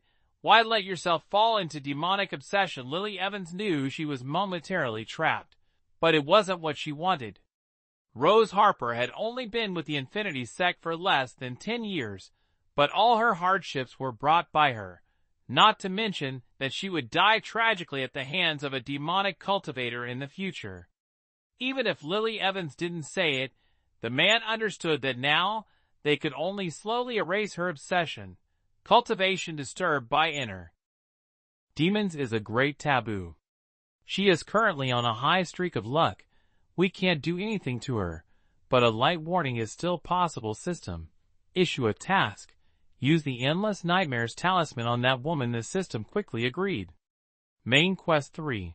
Use the super invincible Endless Nightmares talisman of the universe number 1 Heavenly Realm on Rose Harper. Lily Evans accepted the task, and a yellow talisman with complex cinnabar patterns appeared in her hand.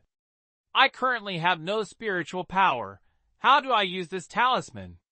"Just imagine Rose Harper's appearance in your mind, then burn the talisman," the man said. This was simple, and Lily Evans immediately complied.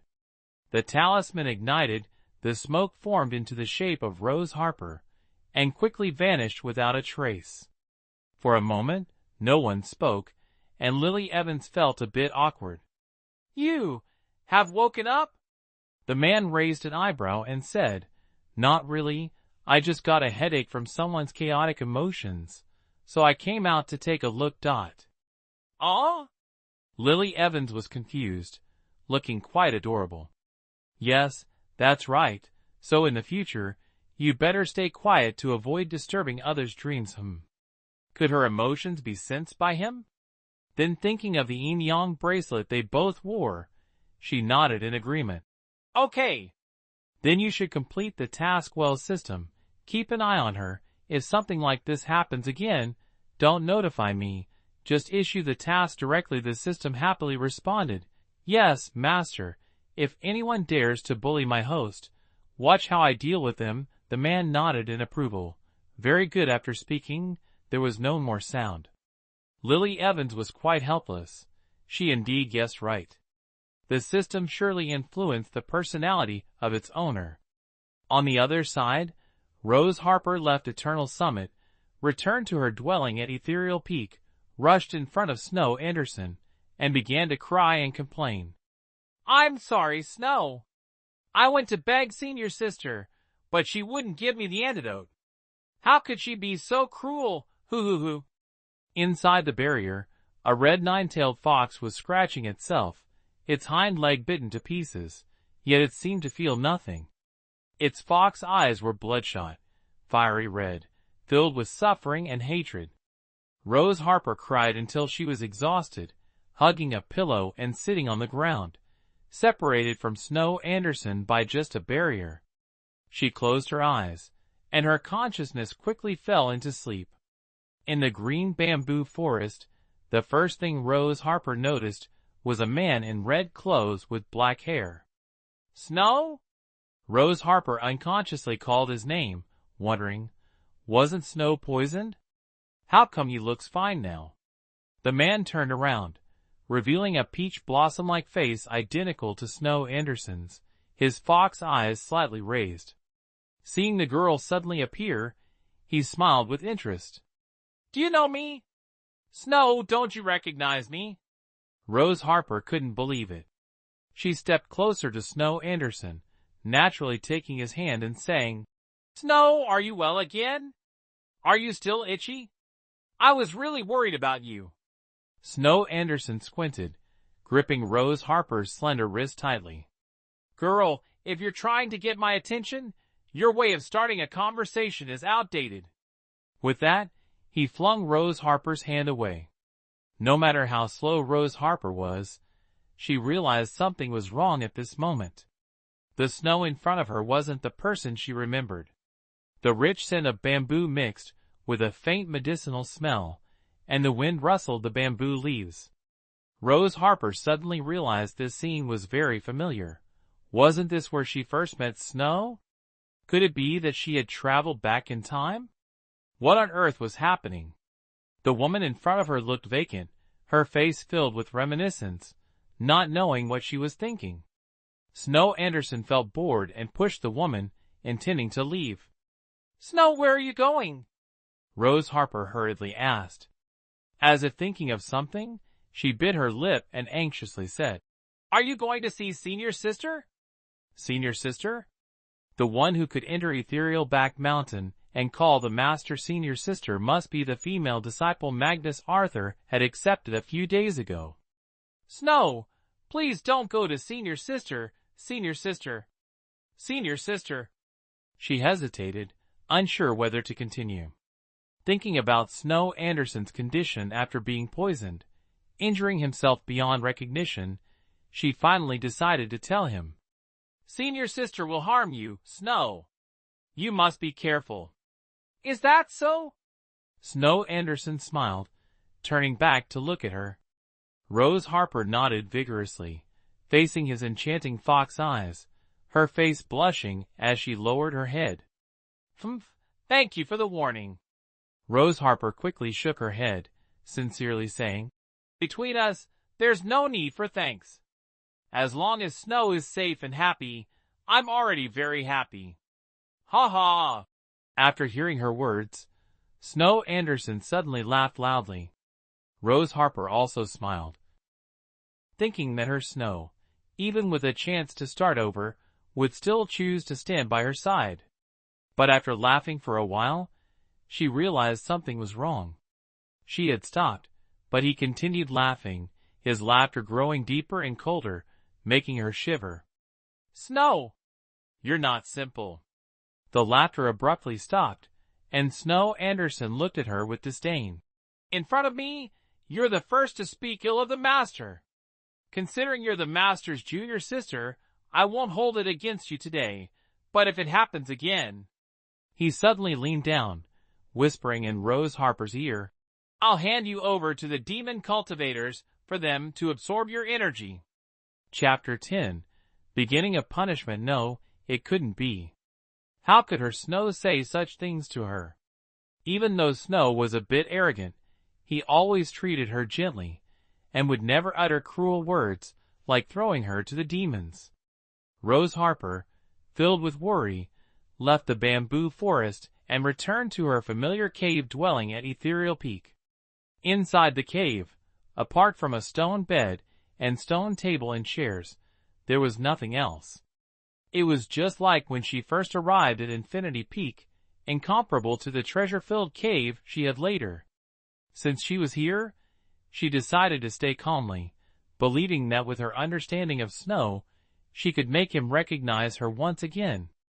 After a good night's sleep, the next morning Rose Harper went to Magnus Arthur's cave dwelling. Only she could freely enter and exit her master's cave, which was enough to prove her position in her master's heart. There was a barrier outside the cave, which Rose Harper easily dispelled as she gently stepped inside. Master Rose Mist, you! Rose Harper's joyful steps halted as she couldn't believe her eyes, seeing two people sitting on the stone chairs. Sister? Why are you here? Lily Evans looked puzzled, wondering why she couldn't be there. Oh, it's Junior Sister. Come sit with us. Master just got some spirit fruits, she said, handing a fruit to Rose Harper. Rose Harper lowered her head, seeing a pink-red fruit the size of a child's fist. This was called a spirit-cleansing fruit, not only sweet and tangy, but also capable of removing impurities from the body, a type she particularly liked. Rose Harper accepted it, looking affectionately at Magnus Arthur and said, "Thank you, master." She knew her master treated her the best, knowing she liked this fruit. It was always available in the cave.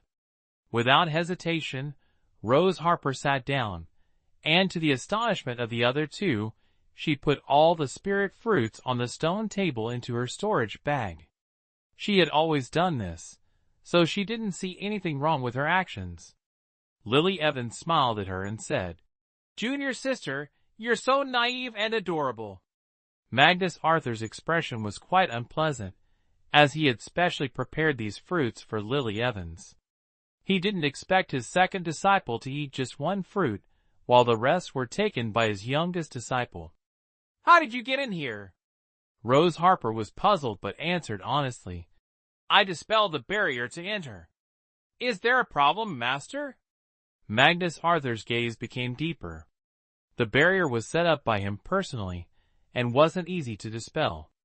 "Did you come to see master for something?" "Huh?" Rose Harper looked at Magnus Arthur in surprise. "Disciple has no business, just missed the master, so I—" Magnus Arthur impatiently interrupted her. "If there's nothing important, leave. In the future, don't enter without my permission." How could this be? How could the master speak so harshly to her? She glanced at Lily Evans, who was eating a spiritual fruit, and bit her lip in grievance. "Why is Rose not allowed, but senior sister is?" Lily Evans, dragged into the situation, looked confused and instinctively took a bite of the spiritual fruit. "Rude!" Magnus Arthur angrily looked at Rose Harper. "Is this the attitude you should have towards your senior sister? Now, apologize to your senior sister immediately." Rose Harper, on the verge of tears, felt she hadn't done anything wrong, so why apologize? "Master, you weren't like this before." "What did Rose do wrong?" Magnus Arthur said nothing, only looked at her with an extremely cold gaze. Unable to bear the sudden change in her master, Rose Harper stomped her foot and ran outside. As she left the cave, tears she could no longer hold back started flowing. She wandered aimlessly and finally stopped at the herb garden. The fragrance of the herbs eased her troubled heart, and when she saw the tall man with white clothes and hair inside, a smile finally appeared on her lips. "Senior brother." The man turned around, still gentle as always. Indeed, only the senior brother remained unchanged. The two of them gathered herbs in the garden, occasionally hearing Rose Harper's gentle, sweet laughter. The herbs in the garden were at least 100 years old, some even 1,000 years old. She used to love training here with her senior brother. She casually picked a herbal leaf and put it in her mouth, the bitterness mixed with a slight sweetness, making her squint her eyes in comfort. "What are you doing?" A voice suddenly scolded from behind, startling Rose Harper, causing the herbal leaf in her mouth to drop to the ground. "What's wrong, senior brother?" Why was he looking at her with such anger? Her senior brother was usually gentle. Why did he have such a frightening look now? The gentle senior brother was no longer as gentle as before. Seeing his eyes filled with a predatory glare, Rose Harper took a step back. "Senior brother, what do you want to do? Why did you break my junior sister's spirit herb? It's the favorite taste of my junior sister Lily Evans." Thuy Tien Harper picked up the spirit herb leaf from the ground, muttering furiously. At this moment, Rose Harper finally realized that whether it was Snow Anderson, her master, or her senior brother, none of them were like how she remembered. On the other side, Thuy Tien Harper continued talking to himself. "Daring to destroy junior sister Lily Evans's favorite herb is unforgivable, unforgivable. I will cut off your hand and use it as fertilizer for junior sister Lily Evans's spirit herbs." His head slowly lifted, eyes gleaming with malicious excitement. Rose Harper was terrified by his appearance, screamed, and turned to run. However, as soon as she took a step, her body became immobilized. "Senior brother, let me go." Thuy Tien Harper ignored her, the pressure of his nascent soul stage easily pinning Rose Harper to the ground. His sharp gaze fell on Rose Harper, and her body involuntarily began to tremble, as if tightly bound by a venomous snake. No, this was not her senior brother. "Master, save me!" A strange laughter echoed above her head, making her skin crawl, and she struggled even harder. But she couldn't break free or escape. A blinding light flashed, followed by a chilling aura from behind. Thuy Tien Harper held a long sword, its tip slowly approaching Rose Harper's right hand. "No, senior brother, I was wrong. I won't touch the senior sister's spiritual medicine again. Please forgive me. I truly know my mistake." Splurt. A sound, fresh blood sprayed out, covering Rose Harper's head and face. Her right wrist was severed, and blood from the wound spread, staining a patch of herbs red. "Ah!" Rose Harper screamed, suddenly opened her eyes, her face pale, pupils filled with horror. Her gaze gradually focused, reflecting the injured body of a nine-tailed fox. Her eyes lowered to her lap, where her trembling, fair hands clutched her dress. Rose Harper slowly regained her composure, realizing she had just experienced a nightmare. Looking back at the barrier, Snow Anderson was still in pain, clutching his body. Rose Harper stood up, her back drenched in sweat, sticking to her skin uncomfortably. She cast a cleansing spell, and the sweat disappeared immediately. Exiting the cave dwelling, the sun had just risen, not yet at its peak. It was around late morning, about 9 a.m., and she had arrived at Lily Evans's cave dwelling at dawn. Rose Harper frowned, as she had fallen into sleep shortly after returning from Eternal Summit. The dream was so vivid, yet only an hour had passed. Chapter 11. Striving for opportunity. Leaving behind the chaotic scenes of her dream, Rose Harper stepped out of Ethereal Peak. Lily Evans refused to give her the antidote, and she didn't know how to save Snow Anderson. Suddenly, she remembered Lily Evans mentioning the sand at the training field, and with no other choice, she decided to try her luck there. When she arrived, the monks at the training field were on a break. As soon as they saw her, the most outstanding junior sister of the Infinity Sect, everyone looked at her curiously. Some were bold enough to approach her and strike up a conversation. Rose Harper treated everyone gently, and when the topic of yesterday's opportunity came up, she asked, "Senior brother, could you tell me what happened yesterday?" The round-faced monk she asked was surprised and delighted, nodding eagerly to recount the events of the previous day. When he mentioned Lily Evans using sand to tease Snow Anderson, he couldn't help but laugh, but quickly restrained himself, remembering that Snow Anderson was a divine beast, and more importantly, Rose Harper's spiritual beast. Rose Harper listened attentively but gained no useful information. It seemed to be just a trivial farce. However, she absolutely did not believe that Lily Evans had no ulterior motives. Reluctantly, before leaving, she could only gather a bit of sand and then return to Ethereal Peak. Outside Magnus Arthur's cave, Rose Harper hesitated for a moment. The dream had been so vivid that she felt a bit anxious about facing her master. Taking a deep breath, she reminded herself that dreams are often the opposite of reality. Unlocking the barrier outside the cave, her heart relaxed upon seeing Magnus Arthur's kind eyes. This was the loving master she knew. Surely, the dream couldn't be real. As for Lily Evans at Infinity Peak, right when Rose Harper fell into the nightmare, the system rewarded her. Ding! Congratulations to the host for completing the main task 3. The reward is a first-class super invincible universal bad luck charm, effective for 365 days. Lily Evans's eyes lit up immediately. The duration of this bad luck charm was delightful, surprisingly not just 3 days. She happily tucked the charm into the innermost layer of her clothing. With nothing else to do, she sat on her bed, recalling the plot in her mind. Suddenly thinking of something, she jumped up. The system was startled. What's wrong? What's wrong? I suddenly remembered, just before I was expelled from Eternal Summit, Rose Harper had a wonderful opportunity.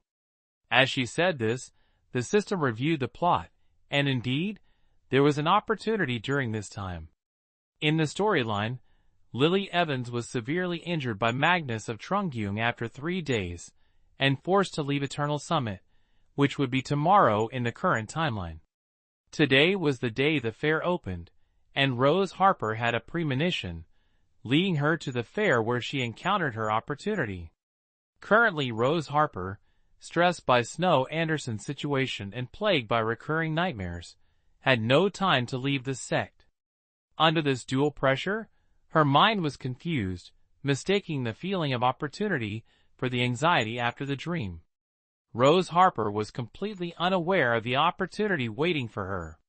She went to Magnus Arthur's cave, relaxed her mind, and fell asleep again.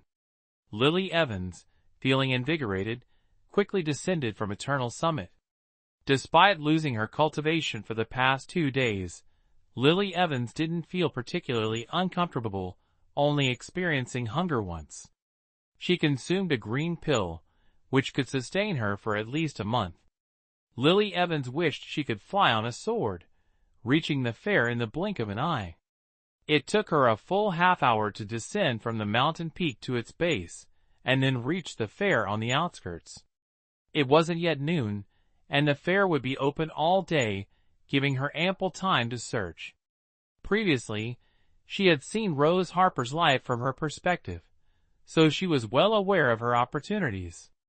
She clearly remembered the stall where Rose Harper found her fortune, making her search swift. The fair was full of cultivators, but their cultivation levels weren't high. As Lily Evans walked past the stalls, she encountered a few at the foundation establishment stage, but most were at the chi refining stage. This was why cultivators at the core formation stage and above rarely came here. Stall owners on either side of the road tried to sell their goods. Talismans, top-quality talismans with all attributes. Don't miss out. We have all kinds of pills for sale here. Hey, young hero, would you like to buy a bottle? Treasures from ancient caves. Buying is a profit. Ancient caves? Lily Evans paused, looking towards the vendor calling out. The vendor was a middle-aged man at the 11th level of chi refining, not high but not low in this market. A plain gray cloth was spread on the ground, with items that looked old and unremarkable. Lily Evans restrained her excitement. This middle-aged man was exactly as she had seen in her dream. The vendor had been here for 3 days without selling anything. The reason was simple. His items were too old, and no one wanted them, even for a single low-grade spirit stone. Today, after half a day of waiting, his voice was hoarse. As the sun began to set in the west, he thought the day would pass without success. But suddenly someone approached. When a white sect robe appeared in front of his stall, his eyes lit up, and he eagerly greeted the newcomer. "Fairy, feel free to browse. I guarantee the quality of my items. They were all found in the cave of a powerful hermit." Lily Evans knew he wasn't lying. Although the items looked old, Rose Harper had found 3 treasures there. It wasn't by chance that Rose Harper had such great fortune. While others might never encounter a single treasure in their lifetime, she could stumble upon them. The stall had over 10 items, all dull in appearance. Aside from a broken sword with some spiritual energy, the rest looked like mundane objects. Lily Evans, casually, picked up a stone the size of her palm and asked the vendor, "What is this? How many spirit stones?" The vendor glanced at the stone, his mouth twitching slightly. This stone was actually just something he brought along to make up the numbers. He thought that a product from the abode of a great power would surely be better than ordinary stones outside, right? To put it bluntly, he picked it up conveniently when leaving. 5 low-grade spirit stones? The vendor asked inquisitively. If she didn't know what was inside, Lily Evans would surely think he was treating her like a fat sheep to be slaughtered. Lily Evans put the stone down, glanced at the other items, and then picked up a pitch-black piece of wood. This? Lily Evans thought for a moment, looking at the vendor helplessly. Isn't this firewood you brought back to burn? The vendor blushed, hurriedly shaking his head. No, absolutely not. My items truly come from the abode of a great power. Stop it! The vendor at the neighboring stall couldn't help but interject. Here, displaying goods, 9 out of 10 people claim their items come from the abode of a great power. Is the abode of a great power so easy to find? Moreover, looking at your items, not to mention spiritual energy, even the appearance is not commendable. A stone pressing down on ragged cloth. You ask for 5 low-grade spirit stones from the fairy. Why not just rob? Lily Evans smiled and thanked the young vendor, then put down the black wood and picked up a dry straw. Your items are really special. Chapter 12, Divine Turtle Essence. Haha, really? The vendor couldn't help but wipe his sweat. If the fairy likes anything, I can give a discount. Consider it a good fate.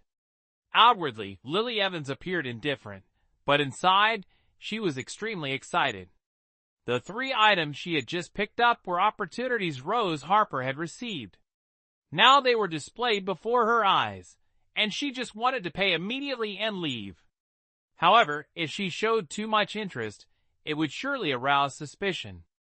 In the cultivation world, killing and seizing treasures was not uncommon. Even at the foot of Infinity's sect, one could not be careless. Her heart was anxious, but she had to pretend it was unimportant on the outside.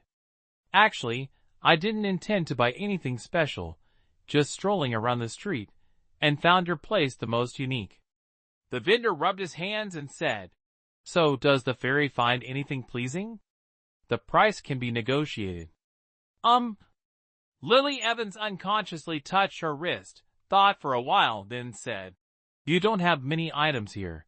How much for everything together? What? The vendor couldn't keep calm. Was this fairy foolish? The items that others didn't even bother to look at, she wanted to take them all? Perhaps there was actually something good on his stall? Just as this thought crossed his mind, Lily Evans's next word shattered all his beautiful illusions.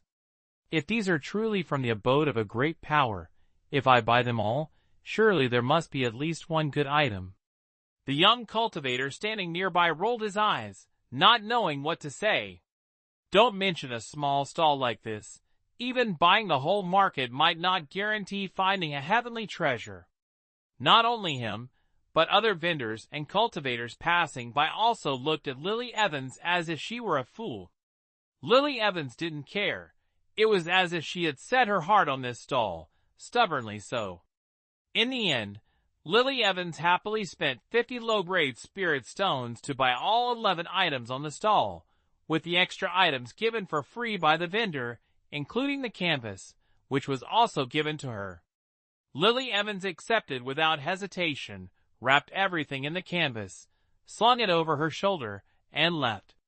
Everyone, spending 50 low-grade spirit stones to buy a pile of miscellaneous items is fine, but once purchased, put them in a storage bag instead of letting them dangle around like this. Isn't it too careless? Indeed, this is someone foolish with money.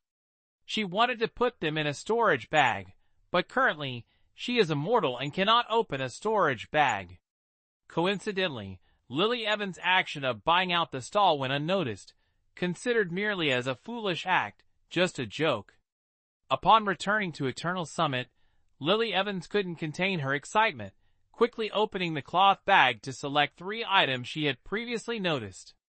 Stone, blackwood, dry grass. Lily Evans couldn't stop caressing them. These were truly heavenly treasures. The stone was not just a stone, but the divine turtle's essence.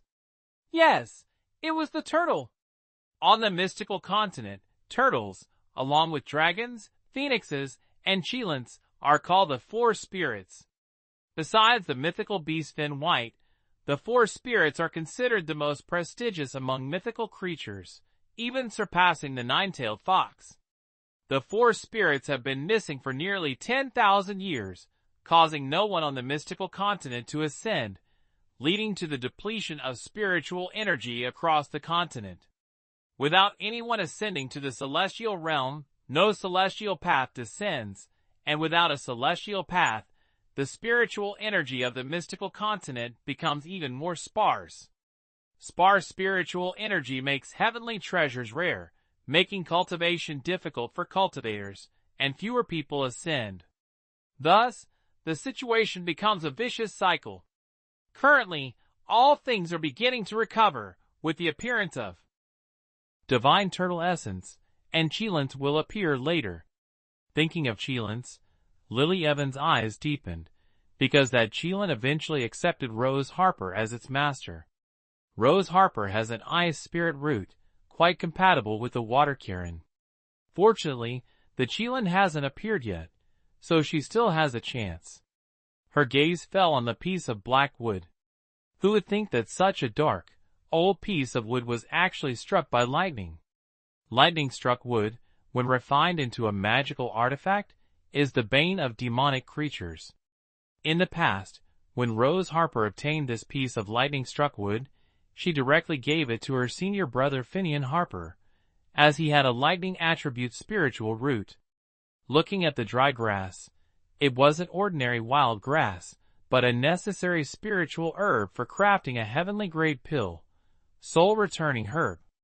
If her father were alive, with this soul-returning herb, he could certainly craft a 7th-grade heavenly pill. However, the soul-returning herb had withered, losing its medicinal properties. By the time Rose Harper could revive it, she no longer needed it. Lily Evans stashed away the lightning-struck wood and soul-returning herb, hiding them in a wall crevice behind her stone bed, leaving only the divine turtle essence. Previously, Rose Harper had directly fed this essence to the water Kirin, as turtles and Chilance both have water attributes. Since the water attribute can absorb divine turtle essence, she thought that with her water attribute spiritual root, she might be able to as well. System, what do you think? The system states, my host is truly clever. The host can rest assured using it. After absorbing it, it will enhance your mortal physique, making it easier to control water's spiritual power in future cultivation. So then, Lily Evans took the essence and began to chip away at it randomly. It took a lot of effort to break the hard outer shell, revealing a golden liquid the size of a longan inside. It was liquid, yet thick like a pill. Lily Evans picked it up and without hesitation put it in her mouth. As soon as the essence touched her saliva, it melted, seemingly merging into her blood, yet she didn't feel anything significant. Is that all? The system picked its nose. Yes. On Ethereal Peak, Rose Harper was trapped in a nightmare, suddenly frowning, her face showing pain and confusion, her heart empty as if something important was lost. The moon hid behind clouds, with only a few stars twinkling in the night sky. Rose Harper knelt on the open ground outside the council hall of Ethereal Peak. Her face was pale, and the severed part of her arm was dark red. Her usually weak eyes now carried deep hatred, but when a shadowy figure appeared, she immediately reverted to her frail demeanor. Do you know your mistake? Magnus Arthur's cold voice echoed. Rose Harper bowed her head, her voice choked with emotion. I know my mistake. Since you know your mistake, tell me where you went wrong. Rose Harper gritted her teeth, suppressing the humiliation swelling inside her. I shouldn't have broken the herb that senior sister Lily Evans cherished, nor should I have blamed her for cutting my hand. I shouldn't have harbored resentment or spoken disrespectfully to her.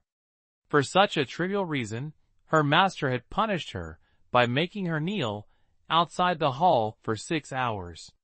No, this wasn't her master.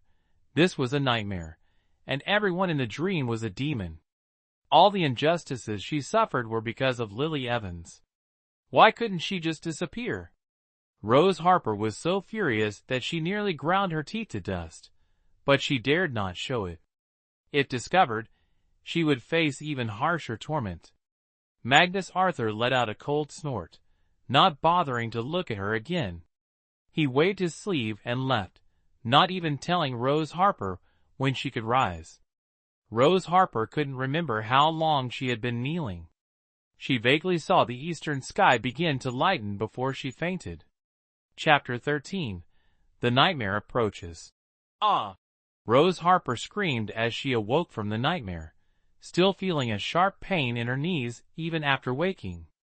Rose, you're finally awake!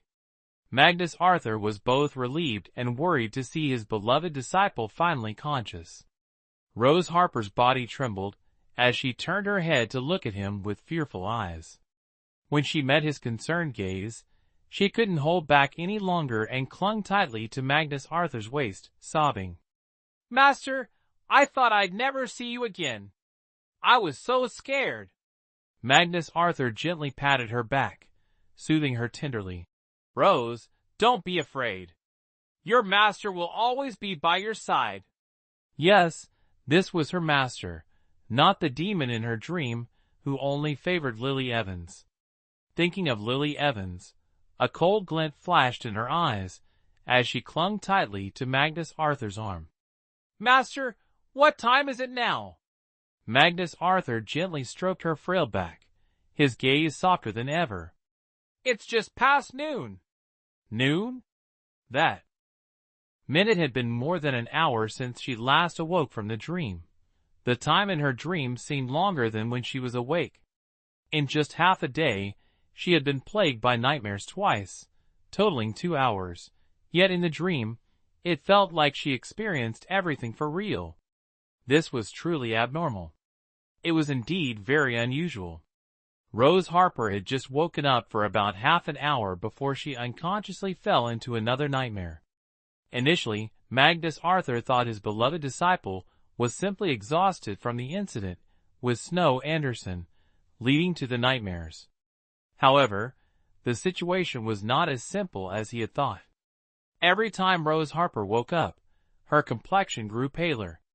Each awakening lasted no more than half an hour before she slipped back into a deep sleep, unresponsive to any attempts to wake her.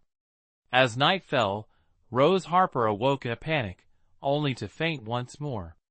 Magnus Arthur, with a somber expression, gently caressed her frightened face, unable to hide his heartache. What torment had Rose Harper endured in her dreams to cause such suffering? To uncover the truth, there was only one way: to enter her dreams and find out. Magnus Arthur sat firmly on a stone bench and slowly closed his eyes. His advanced spiritual consciousness easily entered Rose Harper's mind. He carefully searched through the dreamscape, fearing that any rough actions might harm the fragile consciousness of his beloved disciple. Finally, in a corner of the vast mindscape, he discovered a dark cloud. Magnus Arthur's consciousness broke through the cloud and slowly entered the dream. Upon entering, he immediately heard a heart-wrenching scream, a cry of agony, indicating the speaker was undergoing inhuman torture. He quickly looked toward the source of the sound, and upon seeing the scene, he was first shocked, then filled with intense rage. "Rose!" he shouted, rushing to Rose Harper, who lay motionless on the ground. Rose Harper's mouth was stained with fresh blood, her face as pale as paper. Magnus Arthur had never seen his cherished disciple in such a pitiful state, and his heart felt shattered. He wanted to lift her up, but his hands passed through her body each time he tried. No matter how many times he attempted, it was the same. "Do you know your mistake?" A cold voice suddenly echoed from above. Magnus Arthur turned to see himself in the dream, looking down at Rose Harper with a chilling gaze, as if staring at someone doomed, devoid of any emotion.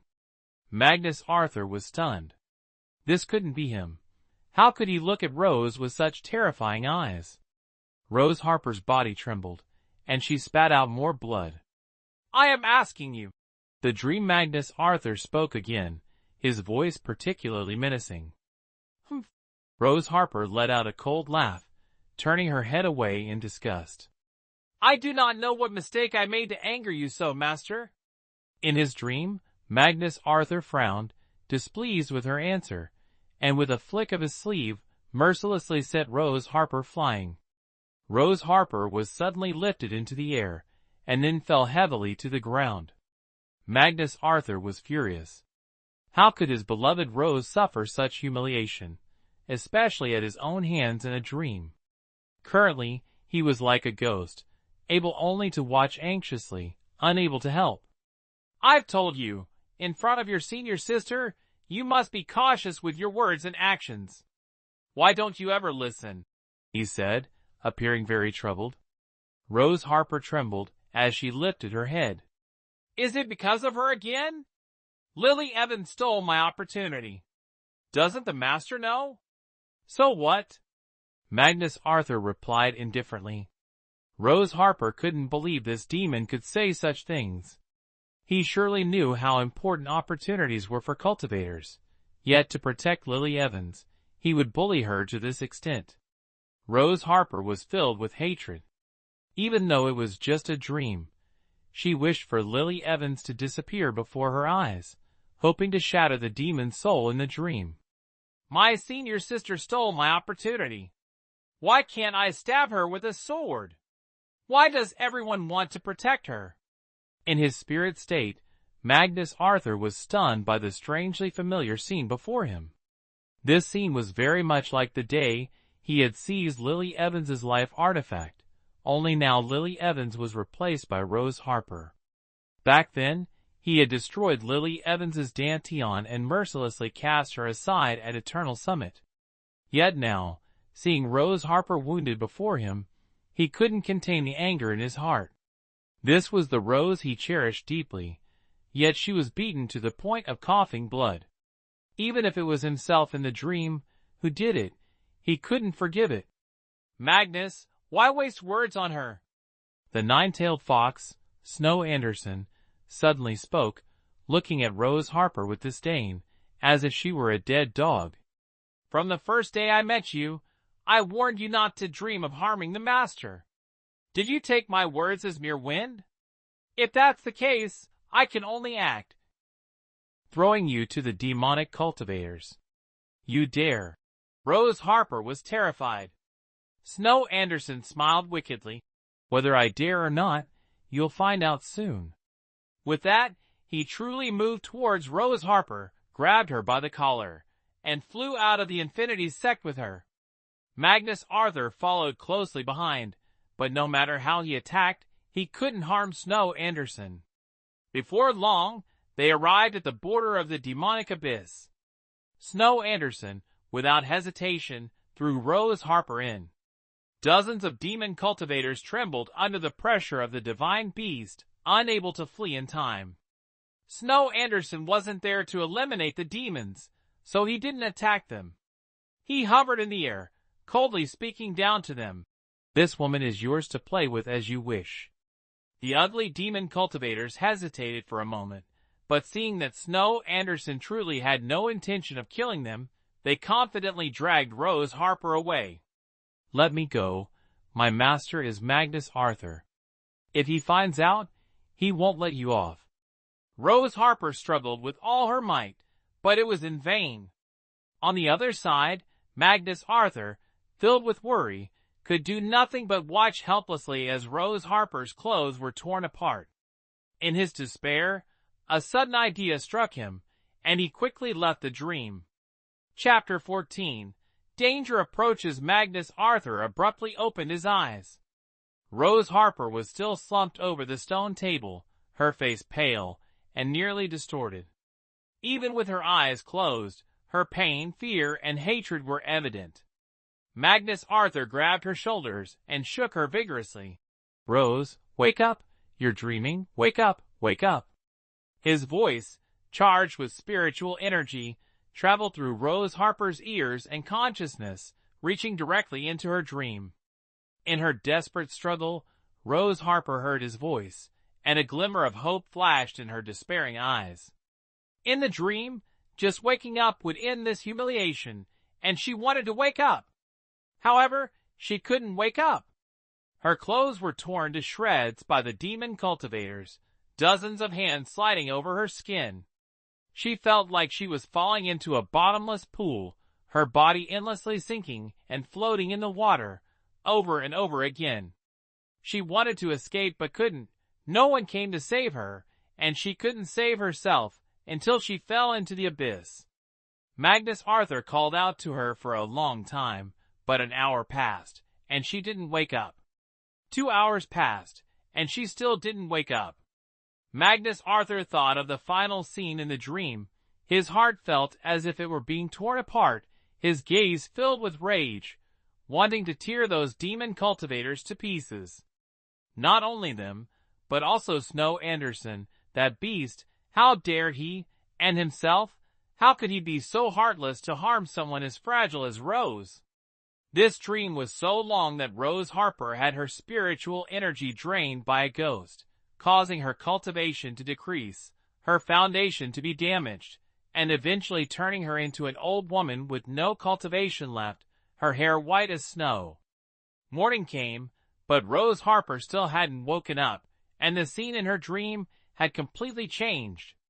Rose Harper found herself back in the bamboo forest where she first met Snow Anderson.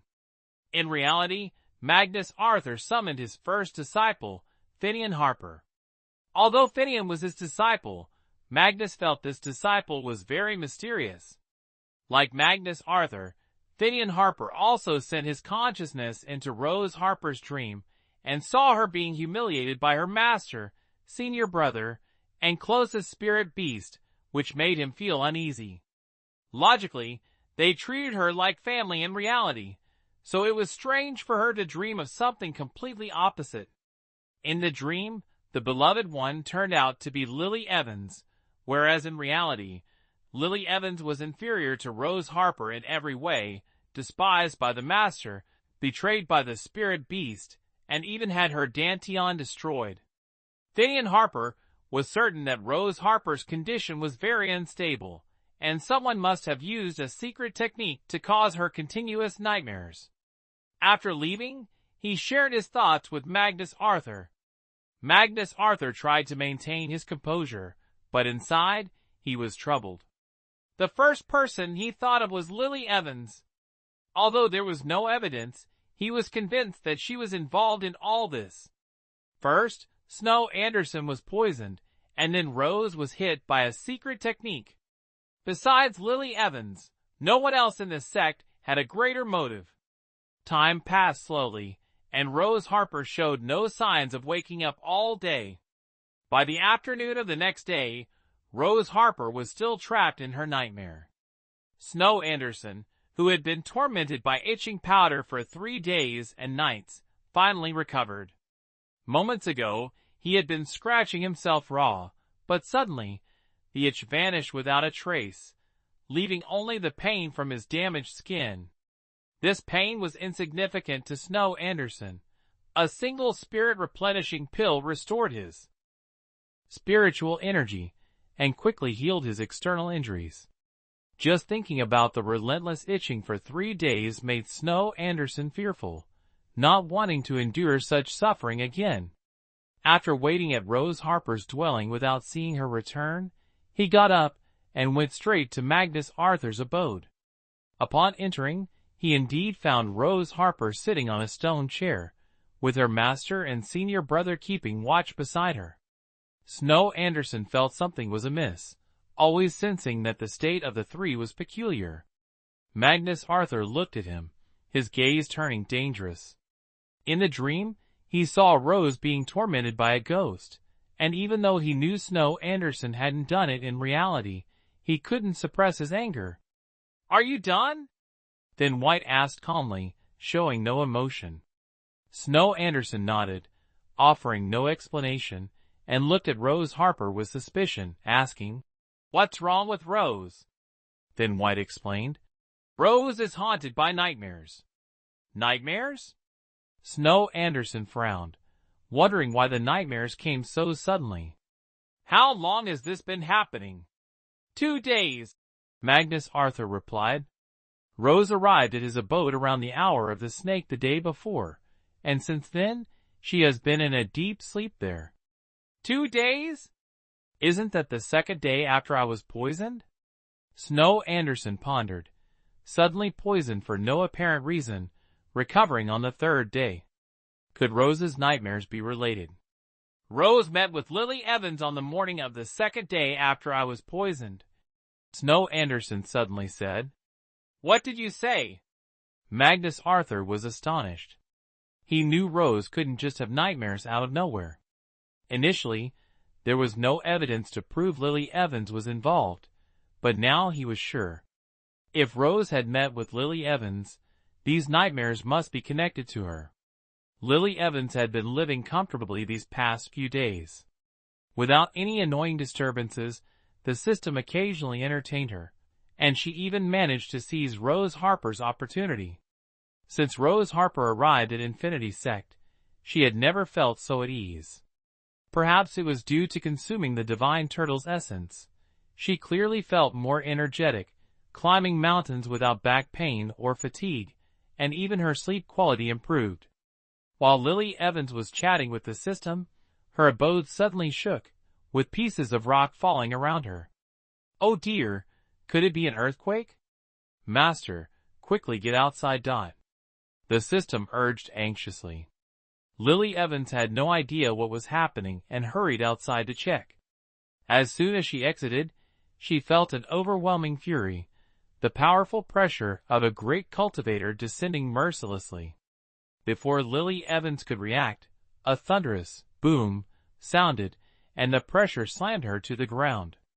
You are truly cruel, Magnus Arthur said, hovering above Eternal Summit, his sleeves billowing like an immortal. The pressure of the Great Ascension stage enveloped the entire Infinity Sect.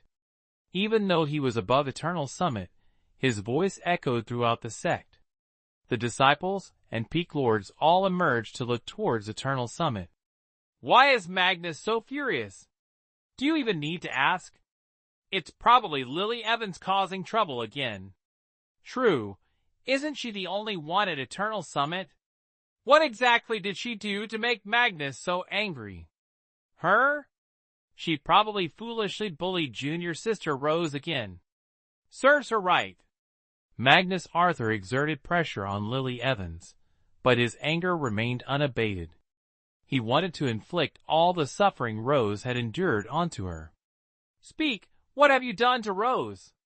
Confess, and I might spare your life. Otherwise, don't blame me for disregarding our teacher-student relationship. His cold words echoed across Eternal Summit, but Lily Evans, lying on the ground, showed no response. Magnus Arthur frowned, his expression growing more displeased. Foolish! He turned his hand into a claw, grabbing Lily Evans by the neck through space, pulling her from the depths. What did you do? Magnus Arthur's angry voice suddenly halted as he looked at Lily Evans suspended in midair, his pupils slowly dilating. It was only then that he noticed something unusual about Lily Evans. At the moment his pressure mercilessly pushed her into the ground, Lily Evans had coughed up blood on the spot. Her body was utterly broken, bones shattered piece by piece, even her skull crushed under the pressure. Magnus Arthur staggered back a step, not out of remorse for killing a disciple, but because he had killed a mortal. His pupils filled with horror. How could it be? How could Lily Evans be immortal? He had merely destroyed her dantian, causing her cultivation to regress, but she should never have become immortal. He held on to Lily Evans' limp body, now just a mass without bones for support. He couldn't let her die like this. If she had to die, it couldn't be as immortal. In an instant, their figures disappeared from Infinity Peak.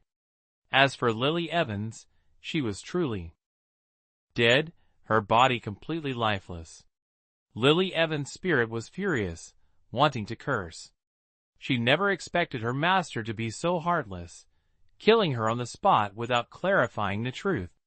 She understood that if Magnus Arthur knew she had become mortal, he certainly wouldn't have acted, but this also showed the unacceptable level of indifference from her master towards her. System, what should I do now? Am I just supposed to die like this? I can't accept it. The system didn't expect Magnus Arthur to behave so ruthlessly. "I'm sorry, host. What should we do now that you become like this?" "I must inform the master." Before the system could inform the master, a cold male voice let out a chuckle, looking at Lily Evans' frustrated spirit with amusement. Lily Evans really had nothing to say. This man still had the mood to laugh. "What are you laughing at? If I die, you won't be able to wake up either." The man coughed and said, "Rest assured you won't die. Even if you want to, Magnus won't let you. Cultivation is inherently against the natural order, so there are many restrictions. Although cultivators surpass mortals, to maintain balance, the laws of heaven and earth do not allow cultivators to kill mortals. That's why when Magnus Arthur discovered Lily Evans was mortal, he was so alarmed. If he had truly killed Lily Evans today, he would face repercussions, and would never reach the pinnacle of the Tao, nor ascend to immortality. Hearing this, Lily Evans felt relieved, but her resentment towards Magnus Arthur deepened. The master she respected for over 100 years was willing to kill her, as if she were nothing. Looking at Magnus Arthur's worried face below, Lily Evans sneered. He wanted to save her, but not out of genuine concern for her life, only to prevent his path to immortality from being ruined by her. Magnus Arthur continuously used his spiritual power to heal Lily Evans. Her external wounds had healed, but internally she was severely damaged, with no breath or heartbeat. He no longer cared about the dignity of a great power. Holding Lily Evans' body, he rushed directly into the sect master's abode. He caused such a commotion at the Eternal Summit that the sect master was already aware, but he hadn't expected Magnus Arthur to accidentally kill Lily Evans. "What is the meaning of this?" Magnus Arthur placed Lily Evans on the ground, bowing his head to plead with the sect master. "I came to request a Great Restoration Pill from the sect master. Only the Great Restoration Pill can save her now." The sect master thought he misheard, unable to believe his eyes, as he looked at Magnus Arthur. "Do you know what you're asking? The Great Restoration Pill is an Earth-level elixir, and Infinity Sect only has one. It's the sect's treasure." Magnus Arthur was well aware. Elixirs are divided into 4 levels: heaven, earth, profound, and yellow. The spiritual energy on mystical continent is becoming increasingly scarce. Even yellow-level elixirs are in short supply. Profound-level ones can be sold at exorbitant prices, and the earth-level, Infinity Sect possesses only one Great Restoration Pill. As for the heaven level, it has become legendary. The Great Restoration Pill can bring the dead back to life and heal broken bones and flesh. To save Lily Evans, only the Great Restoration Pill can be used. No matter how regretful Magnus Arthur is, he cannot let this matter affect his future path of cultivation. "As long as the sect leader agrees to give me the Great Restoration Pill, I will comply with any request you make," Magnus Arthur humbly offered, a rare occurrence for him. The sect leader was in a difficult position. "Magnus, can you tell me why you killed Lily Evans? I don't understand. You've killed her, yet you insist on saving her?" Magnus Arthur gritted his teeth. Such an embarrassing matter was not something he wanted to disclose, but needing help, he reluctantly summarized the events. The sect leader listened and felt a bit dissatisfied with Magnus Arthur. He understood how much sect leaderman favored his disciple, Rose Harper. As an outsider, he often felt sorry for Lily Evans. However, Magnus Arthur was the most powerful cultivator in Infinity Sect, and the sect relied on him. So as the sect leader, he couldn't interfere too much in their master-disciple affairs. Yet, sect leader Min, disregarding the master-disciple bond, cruelly destroyed his disciple's dantian, effectively ruining Lily Evans' path to immortality. Moreover, when Lily Evans' cultivation significantly diminished, eventually becoming immortal, he failed to notice despite his advanced cultivation level. Now, due to baseless suspicion, he killed a mortal. The sect leader felt uneasy, as the fault lay entirely with Magnus Arthur, yet the sect's treasured elixir had to be used to compensate. After much hesitation, he finally agreed but required a promise from Magnus Arthur. Magnus Arthur immediately agreed, knowing that saving Lily Evans was the priority. As for the promise, with his cultivation level, how could he not fulfill it? He never expected that today's promise would lead to future humiliation. Floating in limbo, Lily Evans felt relieved once the sect leader agreed. Then, as if recalling something, a mischievous smile appeared on her lips. "Host, has anyone ever told you that your smile looks quite mischievous?" "Really?" "Yes, exactly like when my master comes up with new ways to torment others," the system replied quickly. "Ha ha, does your master really have to be that boring?" The reason she smiled was because she remembered that in the storyline, the Great Restoration pill was eventually swallowed by Rose Harper. That time, she encountered danger in the mystic realm, survived but was left half dead. It was Magnus Arthur who pleaded with the sect leader to give the Great Restoration pill to Rose Harper. Not only did it restore her to her original state, but it also helped her break through to the nascent soul stage. That was the only time she faced life-threatening danger. From then on, her path to immortality became smooth, eventually ascending to become an immortal. Now, the Great Restoration pill was brought out earlier than planned, just to save Lily Evans. One wonders if, in the future, when Magnus Arthur doesn't have the pill to save Rose Harper, he will regret inadvertently causing her death? Lily Evans wasn't wrong in thinking that at that time, Magnus Arthur regretted it too late, but not because he killed Lily Evans, rather because he regretted saving her. Chapter 16. Return from the dead. Lily Evans's body was carelessly discarded on the ground. Her bones shattered, her body lacked support, and her flesh completely collapsed. The most tragic was her face, which could no longer be called a head, resembling a mass of flesh wrapped in skin, with only faint distinctions of where the nose and eyes were. Blood flowed from her 7 orifices, making it unbearable to look at. After a long while, the sect leader brought a rosewood box, opened the lid, and a dark brown pill the size of a longan appeared before their eyes. On the pill, 2 golden cloud patterns glimmered, enough to prove this was indeed the Earth-grade Supreme Great Restoration pill. The sect leader handed the pill to Magnus Arthur with great reluctance. Magnus Arthur held it in his hand, contemplating for a long time, his eyes showing hesitation. Today, he couldn't seek justice, and instead lost a precious pill, which made him unwilling. Ultimately, he didn't hesitate for too long, gritted his teeth, and placed the Great Restoration pill into Lily Evans's mouth. True to its name as an Earth-grade elixir, in an instant, the continuous bleeding from Lily Evans's orifices stopped. Lily Evans watched as her body, with loose flesh, was gradually supported by bones, eventually returning to its original state. It was the first time she witnessed the legendary phenomenon of flesh growing over white bones, finding it particularly wondrous. When her body was completely healed, Lily Evans felt her soul being drawn towards her body by a force. She didn't resist and followed the pull, successfully merging into her body. When her soul and body became one, after a moment of swirling, Lily Evans drifted into sleep. Magnus Arthur was unsure whether to be happy that Lily Evans had come back to life or regret the loss of the Great Restoration pill.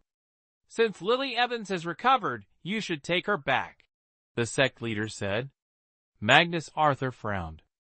Was he supposed to carry her? How could he do that? He feared he might accidentally harm her again. "Please have a disciple escort this burden back to Eternal Summit. I have matters to attend to, and will not trouble the sect leader further," Magnus Arthur said, turning to leave. The sect leader saw him off, shaking his head. Since Magnus took Rose Harper as his disciple, he had changed significantly. Though he was once cold and indifferent, he was never cruel to his disciples. Now, it seemed only his young disciple mattered to him. He glanced at Lily Evans and sighed. When the Master of Eternal Summit was alive, Lily Evans was as proud as fire, but now she had become increasingly withdrawn. Even as the sect leader, he couldn't interfere in their master-disciple relationship. In the end, he reluctantly called 2 female disciples to take Lily Evans back to Eternal Summit. Lily Evans slept soundly, unaware of the subtle changes her situation had caused within Infinity's sect. "Did you say Magnus Arthur killed Lily Evans?" "Impossible. No matter how much Magnus disliked her, he wouldn't kill his own disciple. That's too cold." At first, I didn't believe it either, but this came directly from someone close to the sect leader. Lily was severely beaten, her bones shattered. If Magnus hadn't begged the sect leader for the Great Restoration pill, Lily would have met the King of Hades by now. Wait, doesn't that contradict what you said? If Magnus Arthur killed Lily Evans, why would he use the Great Restoration pill to save her? It wasn't just him. Many surrounding disciples were skeptical. The disciples surrounded by others looked around cautiously, ensuring no one from Ethereal Peak was nearby, then continued.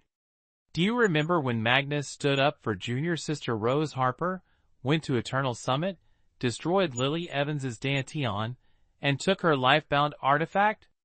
Of course, everyone in the sect knows about that. Magnus even gave the glacial blade to junior sister Rose Harper." "Yes, but you only know part of the story. Lily Evans's Danteon was destroyed, her cultivation declined, and no one helped her. After 140 years of training, she couldn't even maintain her spiritual energy and became immortal. Magnus is truly ruthless. Don't forget, Lily Evans injured junior sister Rose first. I think she brought it upon herself, deservedly so. So, tell me, is Rose Harper's Danteon destroyed? Has her cultivation decreased? If she hadn't taken Lily Evans' nine-tailed fox, would Lily have stabbed her? Speaking of the nine-tailed fox, it reminds me of something. That day at the Marshall Field, it's no wonder Lily Evans was easily knocked down by Snow Anderson. It turns out she lost her cultivation." Hearing this, others also remembered. That's right. With Lily Evans' temperament, how could she just throw a handful of sand at her opponent? In the past, she would have fought back. As I know, Magnus Arthur killed Lily Evans because of Rose Harper. What did she do to Rose that was so unforgivable? The person hesitated a bit, looking around at the curious onlookers, before continuing. I heard it's because the junior sister had nightmares for 2 days, and before those nightmares, she visited Eternal Summit to see Lily Evans, so Magnus took his anger out on Lily, right? How could Magnus do that? Exactly, even as an outsider, I feel indignant hearing this. Lily Evans must have been heartbroken. Indeed, Lily's Danteon was already destroyed, severing her path to the Great Tao, leaving her living a fate worse than death. And now, she was killed by Magnus in a fit of rage. Magnus is truly merciless. Even as a great power in the Mahayana stage, he can't disregard human life like this. Do you want to live? If these words reach Magnus, you won't survive. The disciples whispered among themselves for a while, and after dispersing, they soon discussed it with another group. In less than 3 days, the news that Magnus Arthur destroyed Lily Evans' Danteon, abolished her cultivation, and killed a mortal in anger spread from the inner disciples to the outer sect, becoming common knowledge. Magnus Arthur, who always appeared cold, had taken his coldness to a new level. But this time, the impact was negative. At Wandering Sect, Senior brother, have you heard about the Infinity Sect? A young girl in green hopped in front of a man in green, tilting her head cutely as she asked. The man's steps halted. Infinity Sect? What happened? Seeing that he was indeed asking her, the girl chirped away with her story. After she finished, The man in green showed no reaction, while the girl was so angry her face turned red. Don't you know that Lily Evans had her cultivation destroyed by Magnus Arthur? Imagine her pain. How could he be so heartless? Both are his disciples, yet Rose Harper is pampered while Lily Evans is looked down upon. Humph. It must be Rose Harper causing trouble again. That woman is so annoying. The man in the blue robe frowned slightly. Junior sister, you shouldn't gossip about others behind their backs. The girl, hearing this, refused to comply. She pushed him away, her eyes wide with anger, one hand on her hip, the other pointing at the man. Drake Lewis, shut up. Ever since you met Rose Harper, you haven't been the senior brother you used to be. You shouldn't care about me. I thought after this incident, you would see Rose Harper's true colors, but I didn't expect you to still defend her. The man opened his mouth to say something, but before he could, the girl continued speaking rapidly. Chapter 17. Bad Luck Follows, 1/2. Before, you and Lily Evans were so good together. A bond of nearly 100 years was defeated by Rose Harper, whom you've known for just a few days. You only see Rose Harper as kind, but is senior sister Lily Evans really that bad? Every time, she steals from Lily, deliberately provoking her. What's wrong with Lily Evans confronting her? The more the girl spoke, the angrier she became. The man in the blue robe smiled at her angry face and raised his hand to pat her head affectionately. But the girl, still upset, brushed his hand away. The man wasn't angry, his eyes calmly met hers. Emily, you're still young. Things aren't as simple as you think. Besides, Rose isn't the person you think she is. I trust that more than anyone. Huh? So you're saying senior sister Lily Evans is the bad one, right? That she deserved to have her core destroyed, deserved to be killed by that evil sorcerer Magnus, right? Emily. The man shook his head in disagreement. Lily Evans isn't wrong either, but many things can't be judged by right or wrong. In the end, you're just defending Rose Harper. The girl laughed bitterly. How could I forget, you broke off your engagement with Lily Evans for her, making Lily a laughingstock in the cultivation world. All of this can't be measured by right or wrong, can it? The man didn't know how to respond, but his face showed no emotion. The girl stomped her foot. She once thought her senior brother was calm and the best among them. Now she realized he was just reserved, sometimes saying nothing, which was more infuriating than if he had argued back. Staying with him any longer, she feared she'd die of anger, so she turned and ran away. She had to visit the Infinity sect. Senior sister Lily Evans was bullied to death, and she was unaware of it. The man in the blue robe stood still, lost in thought. 3 days had passed. Rose Harper's nightmare affliction mysteriously disappeared on the morning of the second day after Lily Evans was returned to Eternal Summit. This only reinforced the suspicion that she had deliberately framed Lily Evans. In an instant, Rose Harper's gentle and kind image collapsed. There was also a rumor that Rose Harper was a venomous beauty disguised as an innocent rabbit, harboring a malicious heart. Although this rumor was faint and not widely accepted, it successfully planted a seed of doubt in people's minds. Lily Evans never expected to find such unexpected joy amid misfortune. However, she did not forget that Magnus Arthur had once killed her. On the day she awoke, she unceremoniously returned a big gift to her master. Main Quest 4. Use the Supreme Cosmic Bad Luck Charm on Magnus Arthur. Could Lily Evans refuse? Of course not. It was something she was eager to do. The charm burned, taking the form of Magnus Arthur, and the smoke slowly dissipated. Magnus Arthur was completely unaware that he was cursed with bad luck, but over the past 3 days, he truly experienced what it meant to be plagued by misfortune. First, he tripped while walking, an unheard of occurrence for a cultivator. Somehow, his left foot tripped over his right, causing him to fall flat on his face, witnessed by others. everyone. Then, while strolling with Rose Harper, who had endured 3 days of nightmares, they reached the martial arts training ground. Suddenly, his face was wet and accompanied by a foul smell. Wiping the substance from his face and examining it, he realized it was bird droppings. Everyone. Finally, he was so frustrated that he stopped going out and meditated in his cave dwelling, yet even then, he couldn't escape the bad luck. While meditating, images of Rose Harper being stripped by a demon cultivator suddenly appeared in his mind. The most terrifying part wasn't the demon cultivator, but his focus on Rose Harper's naked body. Seeing her soft skin, his body unexpectedly reacted. Meditating without a focused mind, lost in lust, Magnus Arthur nearly went into a state of chi deviation. Though he managed to snap out of his meditation, he still coughed up a mouthful of fresh blood. Could this be the punishment from the heavens for him hurting a mortal? Falling and getting hit by bird droppings were nothing, but this time he almost destroyed his spiritual path. The more Magnus Arthur thought about it, the more frightened he became. He couldn't imagine what he would face if he couldn't bring Lily Evans back.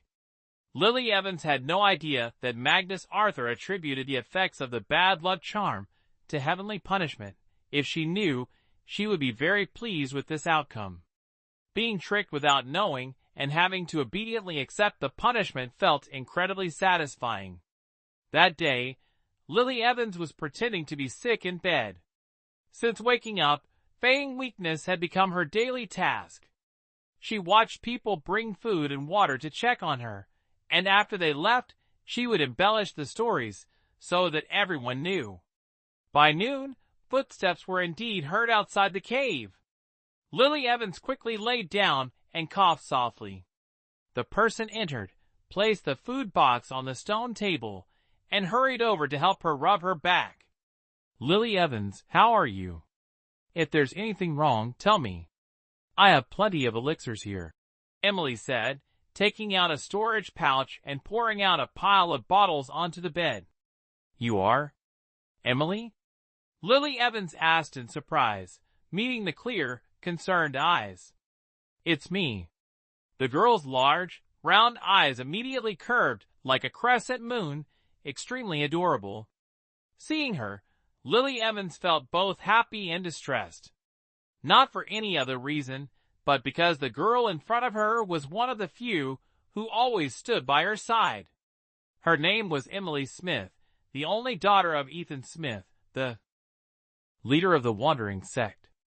Children of cultivators were rare, and she was pampered from a young age, growing up to be a simple and lovely girl.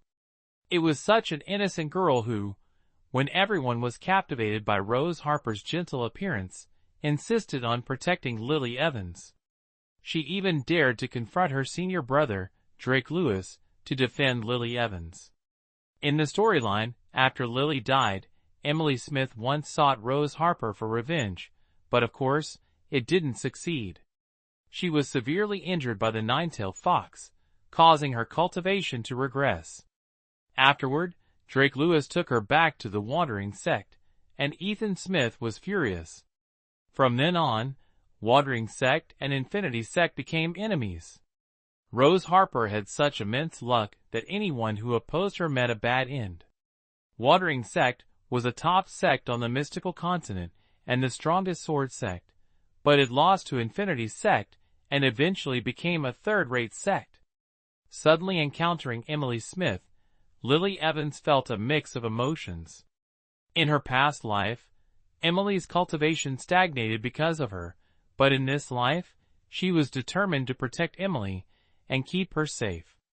Thinking of this, Lily Evans sat up straight, hugging Emily Smith to comfort her. "I'm fine, don't worry." "How can you be fine?" Emily Smith didn't believe her, looking at her with concern. "Having your dantian destroyed must be very painful, and the heartache is even worse," she said, her big eyes filling with tears. Lily Evans patted her head to console her. "Look, I'm perfectly fine now. Rest assured, everything will get better. Those who bullied me, humiliated me, will all be punished. Emily Smith, though not entirely trusting, decided to change the subject with Lily Evans, fearing that talking too much might make Lily even sadder. She smiled and said, "When I arrived at the Eternal Summit, I happened to overhear some disciples discussing Magnus Arthur. Sister, you wouldn't believe how unlucky that old master is." "Oh." Lily Evans raised an eyebrow. Even without asking, she knew he must not be having an easy time, but she was still curious about what misfortune her good master had encountered. "Tell me." Chapter 18. Visiting the master. Emily Smith eagerly recounted the story, laughing so hard she almost cried. Magnus Arthur nearly destroyed his spiritual path during cultivation and didn't dare continue. Just as Rose Harper's favorite fruit ran out, he thought instead of hiding in his cave, he might as well go out to pick more spiritual fruits for Rose. He focused intensely, fearing that divine punishment would strike while picking the fruits. Surprisingly, nothing happened along the way, and the peace made him wonder if the heavens had forgiven him. Upon returning to the sect, nothing happened either. At that moment, Rose Harper and Snow Anderson were at the training ground watching people practice swordsmanship, and Magnus Arthur, with nothing else to do, joined them. The three watched while eating spiritual fruits, and then it happened. How unlucky is Magnus Arthur to mistakenly pick the spirit transformation fruit. Even unluckier, only he ate it among the three. Hearing this, Lily Evans could imagine what happened next. The spirit transformation fruit, as the name suggests, transforms spiritual energy into waste gas.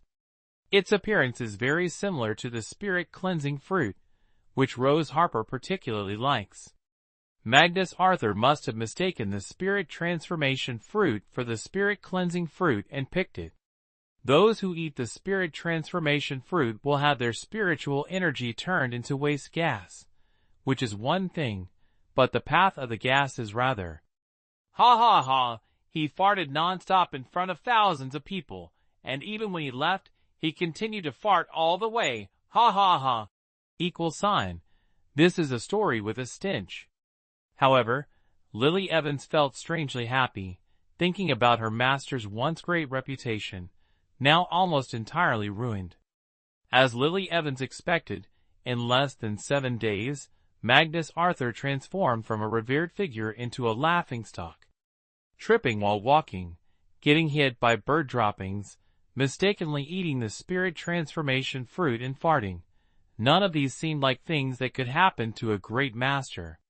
Magnus Arthur's bad luck didn't stop there. For an entire year, he continuously faced various misfortunes, earning the nickname, Unlucky Magnus. Anyone associated with him would also experience bad luck. Emily Smith, who initially came to the Infinity sect with anger to seek justice for Lily Evans, was instead amused to tears by Magnus Arthur's misadventures. Serves him right, this time it's karma. It seems the heavens are still fair. Magnus Arthur has definitely faced retribution. Fair heavens? This girl thinks too simply. However, Lily Evans will make it even fairer. Lily Evans smiled. Indeed, the heavens will become increasingly just. Emily Smith stayed with Lily Evans all day finally, leaving reluctantly after giving all the pills in her storage pouch to Lily Evans. Lily Evans, please accept them. I can't be with you every day, and what if you get hurt without any medicine? Lily Evans did not refuse and accepted everything. Only then did Emily Smith leave satisfied. This girl is really nice, very adorable, the system chimed in. Emily is indeed very kind. Lily Evans wholeheartedly agreed. Currently, she is immortal, having no benefits for others to associate with her, yet Emily Smith's attitude towards her has never changed. Though she wonders how much the disciples' perception of her has changed within the Infinity sect. The more Lily Evans thought about it, the more interesting it seemed. Instead of staying idle in her cave dwelling, she decided to go out for some fresh air and gather information. Lily Evans took 2 bottles of pills with her, just in case, and then stepped out of her cave. This time, wherever Lily Evans went, curious eyes followed her, and as she walked further, whispers arose behind her. "She doesn't look as bad as I imagined." Of course, the Great Restoration pill is an Earth-grade medicine. Even if she died once, couldn't it still revive her? True, but I'm curious, now that she's immortal and her Dantian is destroyed, why is she still kept in the sect? I think the sect leader might consider the sect's reputation. Imagine, Magnus Arthur destroyed his disciples' cultivation and killed her after she became immortal. Such a scandal. If they expelled her too, wouldn't it only fuel more gossip? You've seen how unlucky Magnus Arthur has been lately. Surely it's heavenly punishment. That makes sense. They spoke softly, but Lily Evans heard every word clearly. Lily Evans wasn't sure if it was because of the Great Restoration pill, but she felt much better than when her Dantian had just recovered. Occasionally, whispers echoed in her ears, and a gentle mountain breeze brushed against her like soft silk. Pure spiritual energy, as if alive, rushed through her pores into her body. Lily Evans took a deep breath of spiritual energy and exhaled a long breath of turbid air. She smiled slightly, ignoring the curious or unfriendly gazes around her, and stepped up the stairs of Ethereal Peak. Is she really going to Ethereal Mountain? Does she have a death wish? Don't worry, even if she goes there, no one would dare touch her. She's immortal. Who would dare harm her? They were right. Lily Evans dared to ascend Ethereal Peak precisely because of her status as immortal. She was particularly curious about how her master would react upon seeing her again. The system thought its owner really knew how to stir things up, clearly intending to provoke others. Lily Evans didn't stop the entire way up, and when she reached the mountain, she didn't feel too tired, just a bit of sweat on her back, but she felt incredibly refreshed. What are you doing here? As soon as she arrived, Vanessa Moore spotted her, angrily running over and pointing at Lily Evans, shouting furiously, "How dare you come to Ethereal Peak? Get lost, you're not welcome here." Lily Evans had mentally prepared herself for insults upon arriving, so she wasn't surprised by Vanessa's anger. She feigned surprise and asked, "Why can't I come? I'm also the Master's disciple." Hearing this, Vanessa Moore grew even more furious. "How dare you call yourself the Master's disciple? The Master was terribly harmed by you, you unlucky person. Do you even know how cruel you are? First, you poisoned Snow Anderson, then used vile tricks to trap junior sister Rose in an inescapable dreamscape. The Master was just seeking justice for her. What's wrong with that?" Lily Evans inwardly sneered. So what if she did those things? If they hadn't provoked her first, she wouldn't have plotted against them. Where's the evidence? You keep insisting I did those things.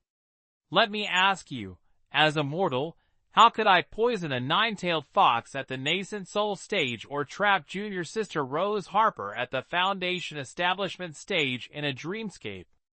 Vanessa Moore was momentarily speechless, never having considered that. After all, Lily Evans was known for her bad temper, selfishness, and cruelty, so the bad deeds must be hers. You don't need to deny it. The Master is now implicated because of you.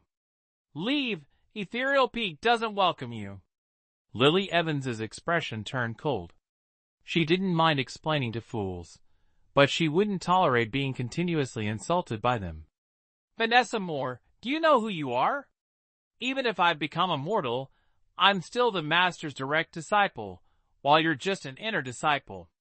What right do you have to tell me I can't come to Ethereal Peak? Lily Evans spoke, her gaze cold and unwavering as she continued to step closer to Vanessa Moore. Chapter 19. Feigning concern, Vanessa Moore wanted to push Lily Evans away, but didn't dare to make a move. Every time she thought about how her master encountered misfortune daily, she shuddered. As Lily Evans advanced, Vanessa could only keep retreating. Lily Evans found it amusing internally. It seemed that becoming immortal had its advantages. Currently, she had no support or cultivation skills, yet within the Infinity Sect, she could still wield influence. I just want to visit the Master. I've heard he hasn't been well lately, and I'm very worried. How deceitful. The system added this remark internally for Lily Evans. Vanessa Moore didn't believe her at all, but there was nothing she could do about Lily Evans. In the end, Lily Evans succeeded in getting past her. Vanessa Moore stomped her foot and quickly sent a message to Magnus Arthur, praying that the Master wouldn't blame her, as she had done her best. Lily Evans arrived outside Magnus Arthur's cave dwelling, which was protected by a barrier that she couldn't enter. However, while the barrier could stop people, it couldn't stop her voice. She found a stone bench to sit on, and called loudly into the cave. Master, are you in there? Your unfilial disciple Lily Evans has come to visit you. Magnus Arthur was indeed inside. He didn't dare to leave the cave easily. Every time he went out, he encountered bad luck, and unfortunately, others saw it too. In fact, even inside the cave, he couldn't avoid misfortune, but at least he wasn't seen by others. Inside the cave, Magnus Arthur was cultivating. Today his cultivation was going particularly well. No sudden unwanted images appeared in his mind, and the icy spiritual energy flowed smoothly through his body. After a few cycles, the internal injuries from coughing up blood a few days ago were completely healed. He was about to focus his efforts, taking advantage of the moment before any misfortune struck, to circulate his spiritual energy a few more times when suddenly, Lily Evans' voice echoed in his ears. That voice was relentless, haunting his ears. Master, are you angry with your disciple? Oh, I know I've done wrong, though I don't know exactly what. Magnus Arthur gritted his teeth, thinking, is this how you apologize? Who are you trying to fool? Then Lily Evans spoke. Master, I'm really worried about you. You can punish me if you want, but please take care of your health. I heard you got hit by bird droppings and accidentally ate a spirit transformation fruit, which made you keep farting. Ha ha. Sorry, Master. I didn't mean to laugh. It's just ha ha. Boom. The stone table was suddenly overturned by spiritual energy. Spiritual energy flared around Magnus Arthur. His hand clenched tightly on his lap. Sorry, Master. Please don't be angry. It's bad for your health. Oh, I forgot. You're probably cultivating right now. Am I disturbing you? If I am? Yes, it's very disturbing.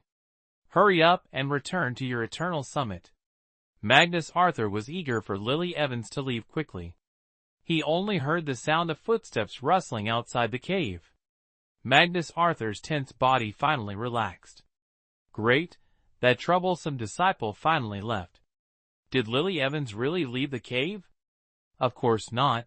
She was sitting on a stone bench, rhythmically tapping her feet on the ground, making a sound very much like walking. Rose Harper approached and saw Lily Evans leisurely swinging her legs, a mischievous smile on her face. Sister, are you here to visit the Master? Of course. Lily Evans smiled, looking Rose Harper up and down. You look well, sister. I heard you've been having nightmares lately. Are you better now? Rose Harper felt uncomfortable under Lily Evans's gaze, her friendly eyes suddenly reminding her of the dream. In the dream, everything was like this. Lily Evans was never cold to her, completely opposite to reality, where Lily Evans was easily irritated and impulsive, prone to anger.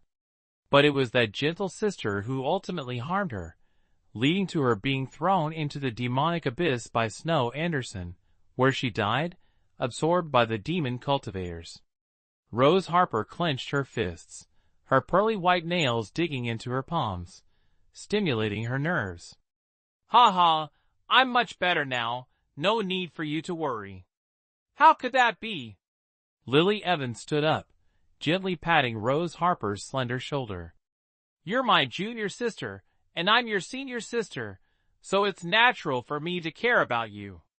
I suppose you're here to see the master too. Let's go in together." How could Rose Harper let Lily Evans in? It was because of her that the master kept having bad luck. "Sister, the master hasn't been well lately. Let's wait until he's better before visiting." "What are you saying?" "Precisely because our master is unwell, as a disciple, I should stay by his side to take care of him." Magnus Arthur clearly heard the conversation between the two outside the door. Initially, he thought Lily Evans had left, but to his surprise, the rebellious student hadn't gone and now wanted Rose Harper to accompany her inside. Absolutely not.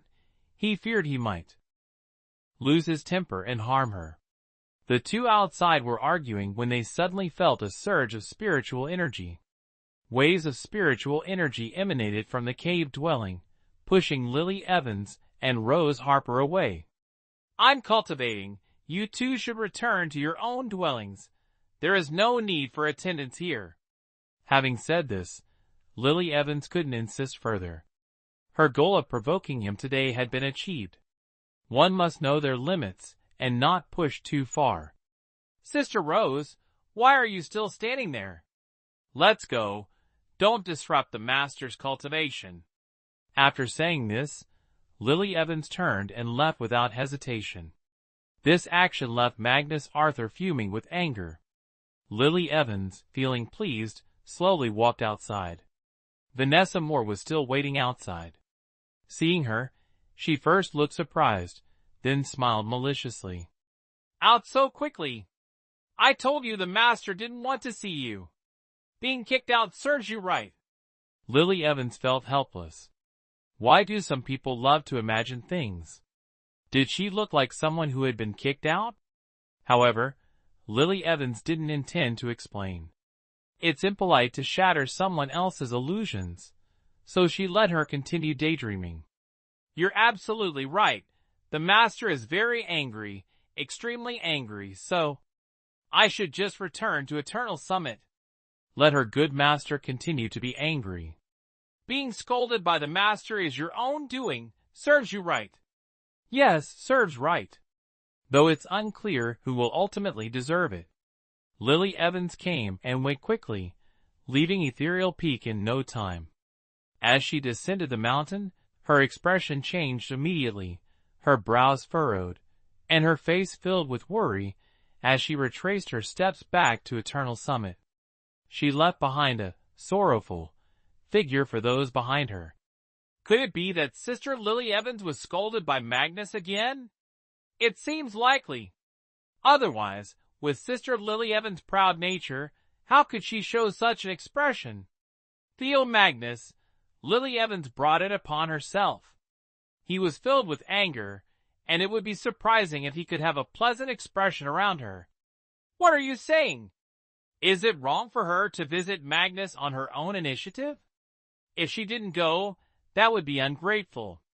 They didn't know that the once proud Lily had changed, and was no longer the same person she used to be. Lily Evans suddenly realized that appearing weak in front of others, while secretly retaliating, was indeed a very effective strategy. It's no wonder Rose Harper used this tactic against her, succeeding every time.